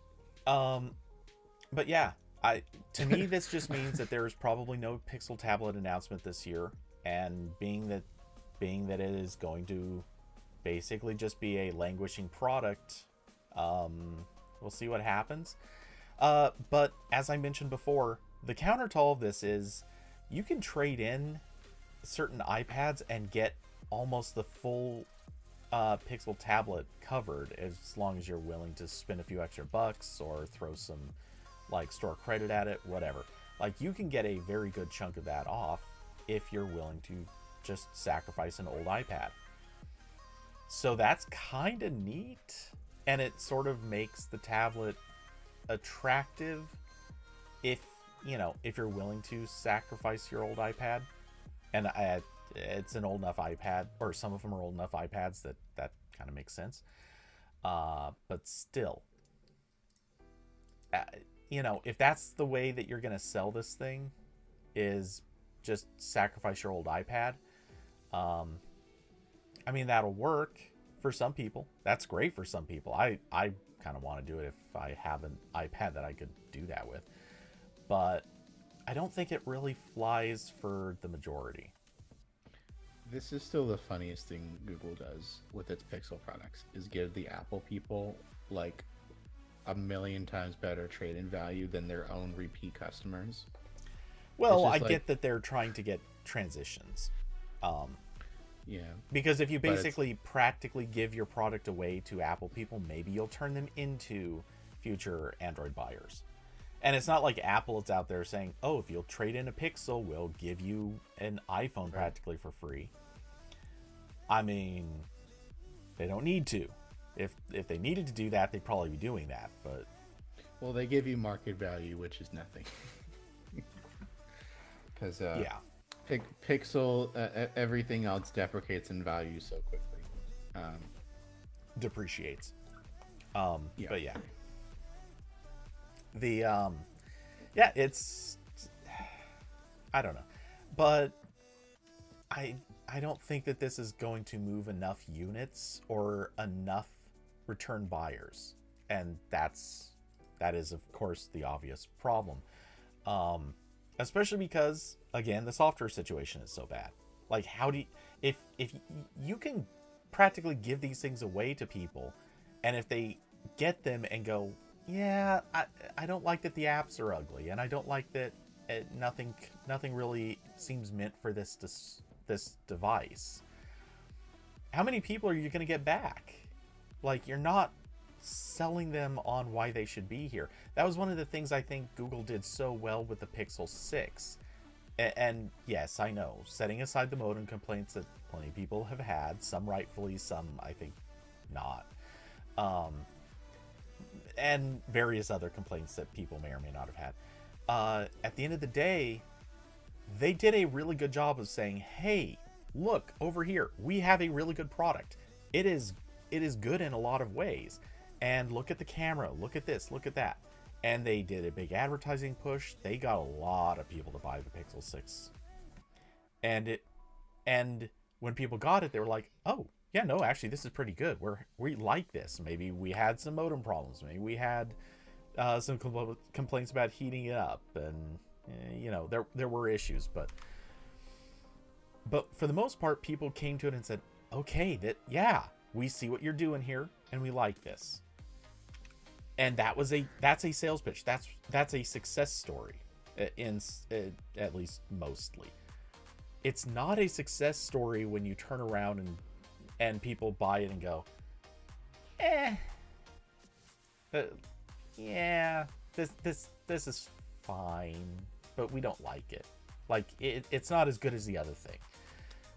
That will not get people coming back. When you release the Pixel Tablet 2, you're not going to get a bunch of people going, oh, I really loved the first so much because it was better than my iPad. Nope. That transition does not happen. You do not have customers saying these things. At least not very many. So I truly think they shouldn't be doing any trade-ins right now. They should be pushing. They probably shouldn't have done the re-announcement at all, but no.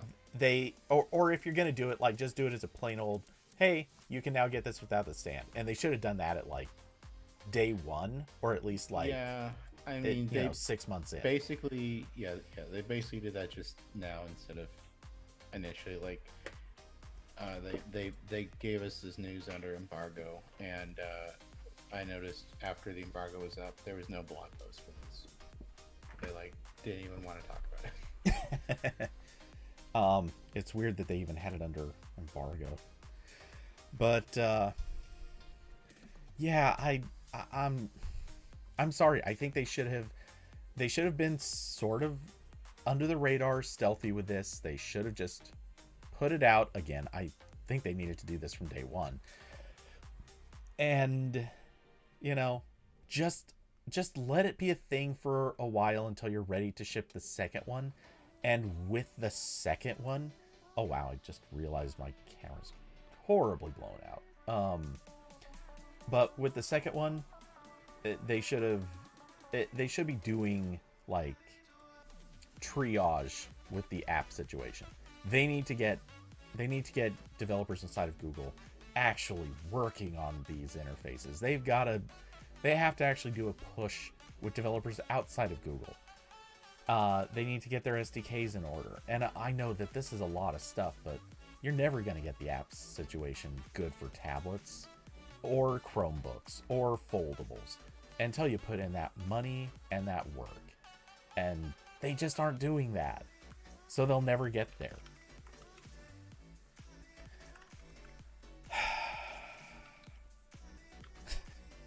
Feels like a lot of rant just came out. So yeah, I just don't have enough hope for this as a product line. I'd like to, but there's just nothing left in that tank. I think at minimum, if they made a Pixel tablet that has stylus in the box, just go ahead and do that. Yeah. Be competitive. affordable keyboard accessory. Don't do the Apple or Microsoft thing where the keyboard is mediocre and costs $200. Okay, guys, like No kidding. you get. We're gonna laugh at you. At least Apple has like other stuff going for it. And then honestly, even if you can't fully fix the app situation, like if you could do a couple changes, like have some kind of a desktop mode and maybe make a more concerted effort to get Chrome on Android tablets closer to Chrome on desktop. Maybe that doesn't necessarily mean extensions. There's an obvious avenue for them to make less money with that, but there's other stuff they could do. Like just anything, guys. Anything. They again. This is just a Pixel 6 that they scaled up. Yeah. It's embarrassing. Austin, Flutter will save them. I love it. Okay, so I did just have a thought. I think I know what they should do. And when you mentioned keyboard attachment, that's when it struck me. What they should do is make a purpose-built product. And I mean, like, don't just put out a tablet that you're hoping users and developers will find a use for. Put out something that is like, we made this for education, period. This is the goal. We're making this for schools. Here is a keyboard attachment. It comes in the damn box. We're not trying to sell this to users. We're trying to sell this to schools. And we're going to make it low cost. We're going to do this. We're going to do that. Here are the apps that you're intended to run on it. Will others work? Yes, absolutely. But here's the list of 8 apps. These are the ones that we made absolutely certain they have a good experience on a tablet. And here is the stylus. It is designed for and works with this thing. And here's the target age, and here's this, and make it very purpose driven. And yes, 7 years of OS and security updates. Oh dear God, yes. They've already got schools hooked on Chromebooks. Like if they made a tablet that is managed through the same, infrastructure, maybe, I don't know. And yeah, they have that infrastructure there. They can do that. They already let you manage Android devices to some extent through that. So yeah, keep it going. But make it so purpose driven that you can actually sit down and say, did we make something that's actually going to be good for these people? Great. And then you do something wild. You keep doing it. I know Google has a problem with this. They have the attention span of a gnat. But just keep doing this. But then you expand. Raise the bar. Make it target more education stuff, like a wider range of ages, a wider range of applications. And you keep building this out, which is kind of the same thing they did with Chromebooks. But you keep building this out until every app Google makes is good on tablets. Until you can say, all right, for the general public, we have a product for you. Check this out. We've been building it. Your kids have been using it.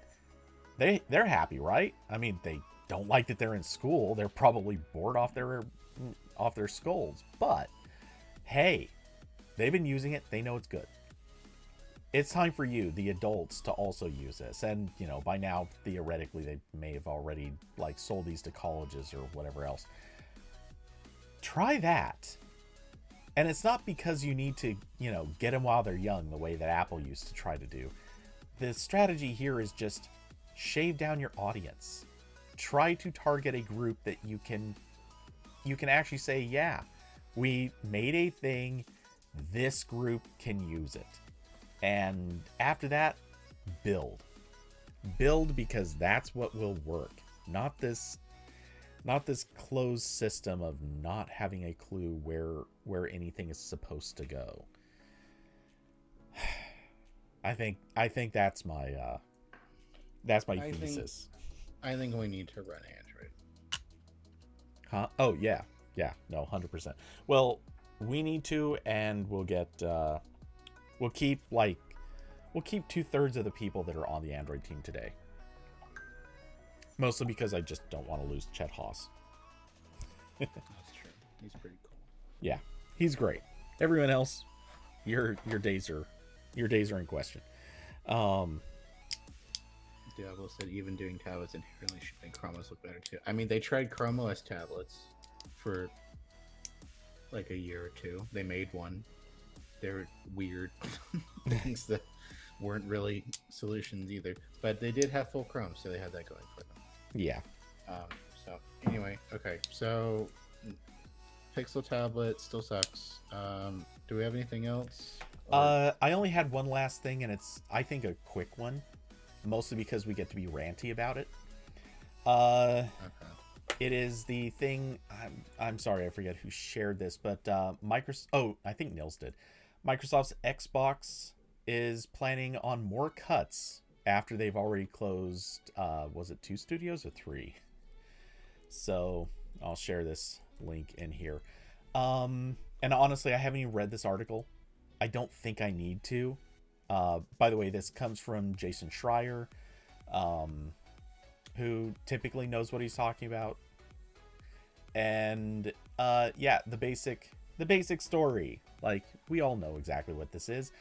The rumors are that they're going to start cutting more people, or not start, but they're going to continue cutting more people. This is what they did after, as the article notes, this is what they did after the acquisition of ZeniMax.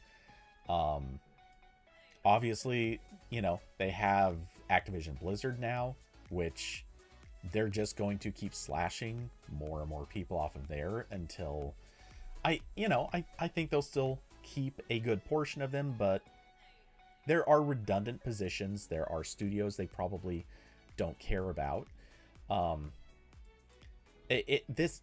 after T-Mobile got Sprint, how many people working for Sprint kept their jobs? They cut so many stores. They cut tons and tons of employees. And obviously they cut a lot of like individual departments. Like, they didn't need 2 PR departments. They had one already. They were using it. It was working-ish. So yeah, you get rid of obviously redundant employees, and then you get rid of anybody that's maybe not part of a division you even need or care about. And I mean, to some extent, it makes sense. They should get rid of certain things. Maybe not get rid of them, but reassign them. Find new purposes for them. Maybe redirect them to a whole different part of the company. But at a certain stage, you gotta sit down and say, this is the reason why, or this is a reason why these big acquisitions suck. Because lots of people lose their jobs. And a company like Microsoft might look at some of the game studios and say, you know what? Their product just isn't really that neat to us. It might have a dedicated following, some really interested people, but at the end of the day, if you shovel all these things out into the dumpster, people are going to lose their jobs. Games that have small dedicated followings but aren't super like profitable are going to be seen as losers, and this stuff gets killed. It is what it is.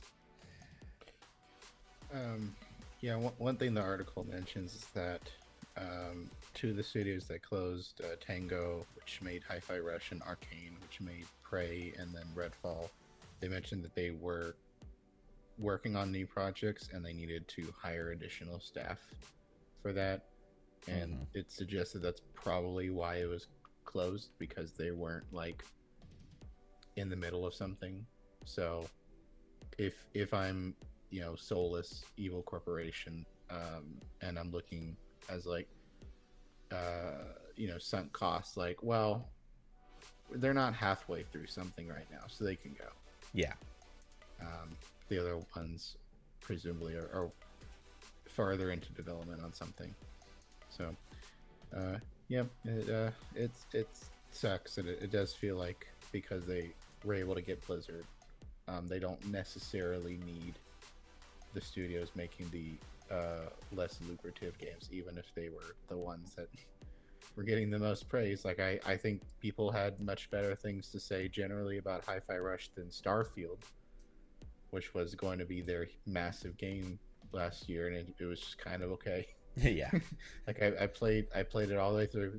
It was fine. I liked some parts. It wasn't super amazing. Probably had more fun playing Fallout 4 again after that. So yeah, not good. I'm gonna throw in one like last super quick topic before we go, or I go. Oh no, this will be last. Which is somewhat breaking news. It was 2 hours ago, but I didn't see it.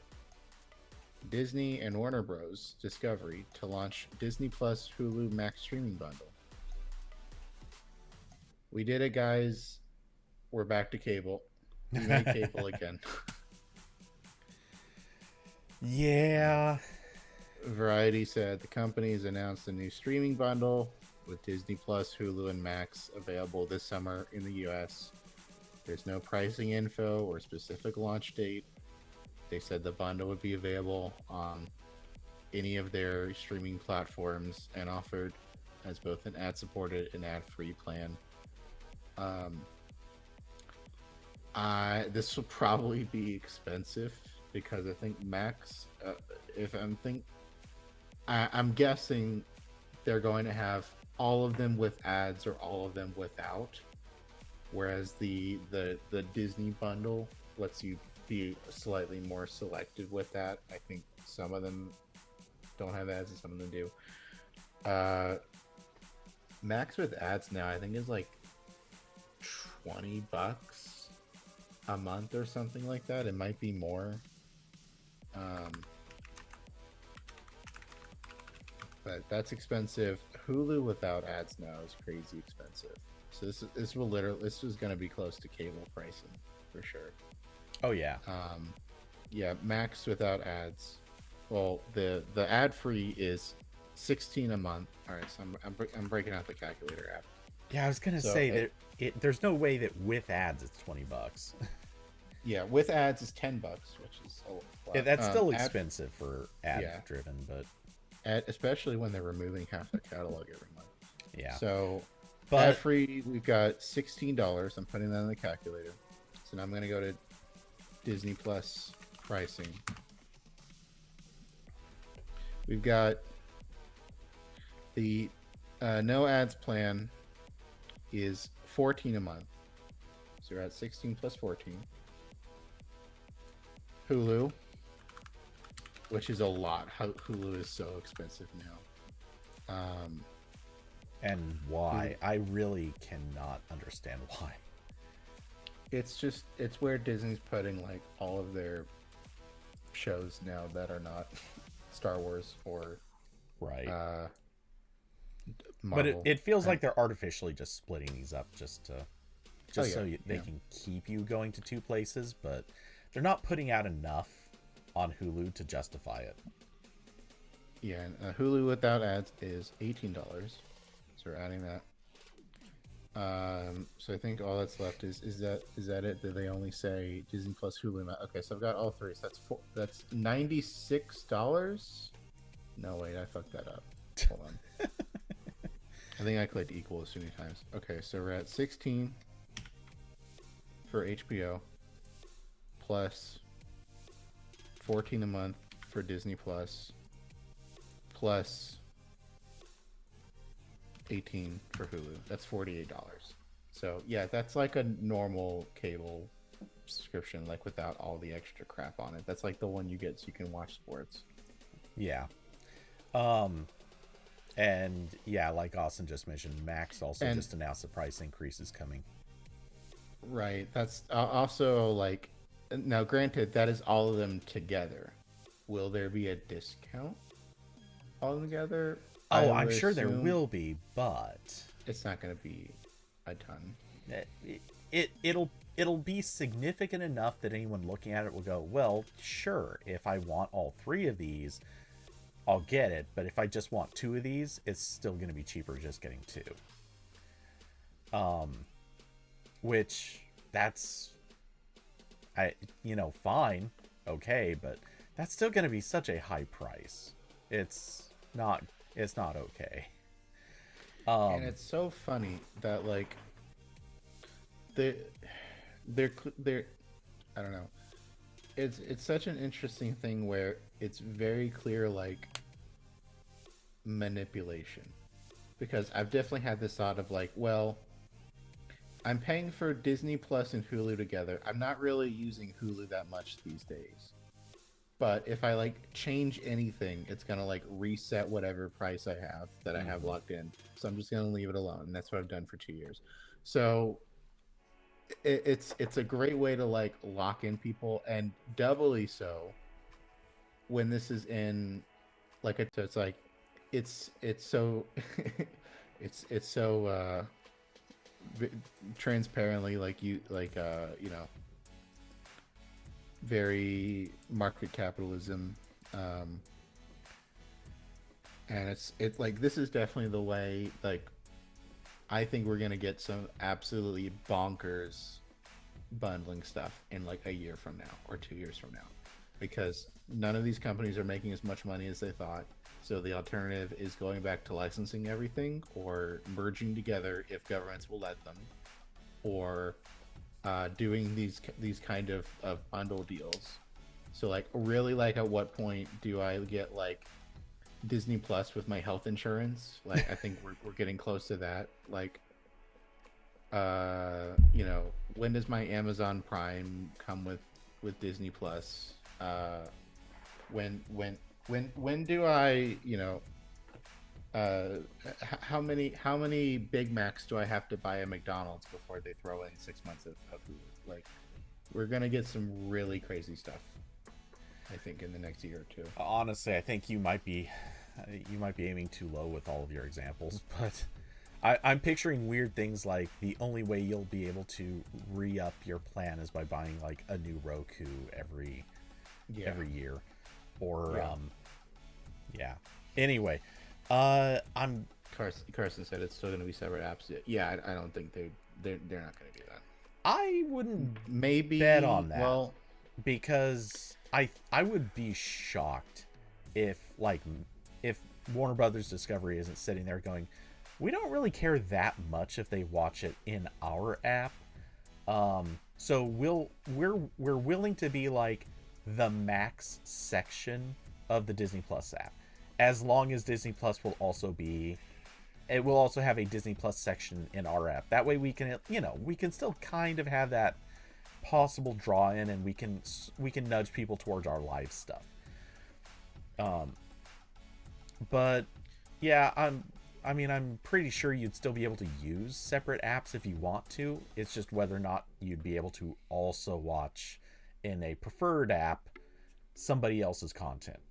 That I think is the question. And I don't know, maybe. But it sort of spelling out what you said earlier, because I don't know if this is what you intended it to mean, but I feel like really just driving this point home. After years of people saying, or well, okay, so you were talking about this is sort of lock in, and anything you change is going to reset you. What I see this as is, this is a way to make sure that when people used to say, okay, well, I'll just subscribe for, 3 months and watch the stuff I want to watch. I'll watch the show that's going on right now where they release stuff weekly. And then at the end of 3 months, I'll take 6 months off and go watch some other network, and then I'll come back to this one. Yeah, I think that's exactly what they're trying to curtail. They're trying to turn those people who were seasonal watchers or, once in a while watchers, they're trying to force them into that situation of like, oh, I got this bundle, and in order to keep the good pricing, I have to keep the bundle, and oh, they just raised the prices again, but I'm grandfathered in, so I'll keep holding on to it. They're trying to turn people into sort of the perpetual subscribers, because that's where they were losing a lot of their money. Is they'd make a show, it would come out, someone would subscribe for a month, watch everything they wanted to watch, and then they'd go away for 3 months, 6 months, a year, whatever, and then come back the next time that they felt you had stockpiled enough good content. That that system works still, and I'm sure it will continue to still probably be the best way to do this if economically. But I bet Disney is probably getting closer and closer to saying, you know what? We just don't want to let people subscribe to just one. We want you on the bundles. And pretty soon they might even make it so you can only get you'd only be able to get the bundles, or you'd have to subscribe to the bundles for so long before you could drop one, or I don't know. I'm sure they come up with some weird system for it, but yeah, I think they really want to get it to the point where people either have to pay a lot up front to do short-term subscriptions, or they're going to not let you do selective stuff. Yep. Take it easy, Carson. So yeah, that's gonna be fun.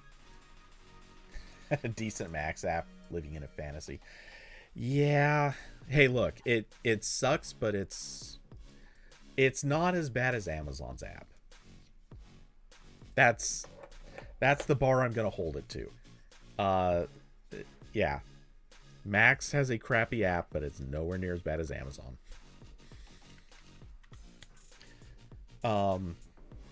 I know, setting the lowest possible bar.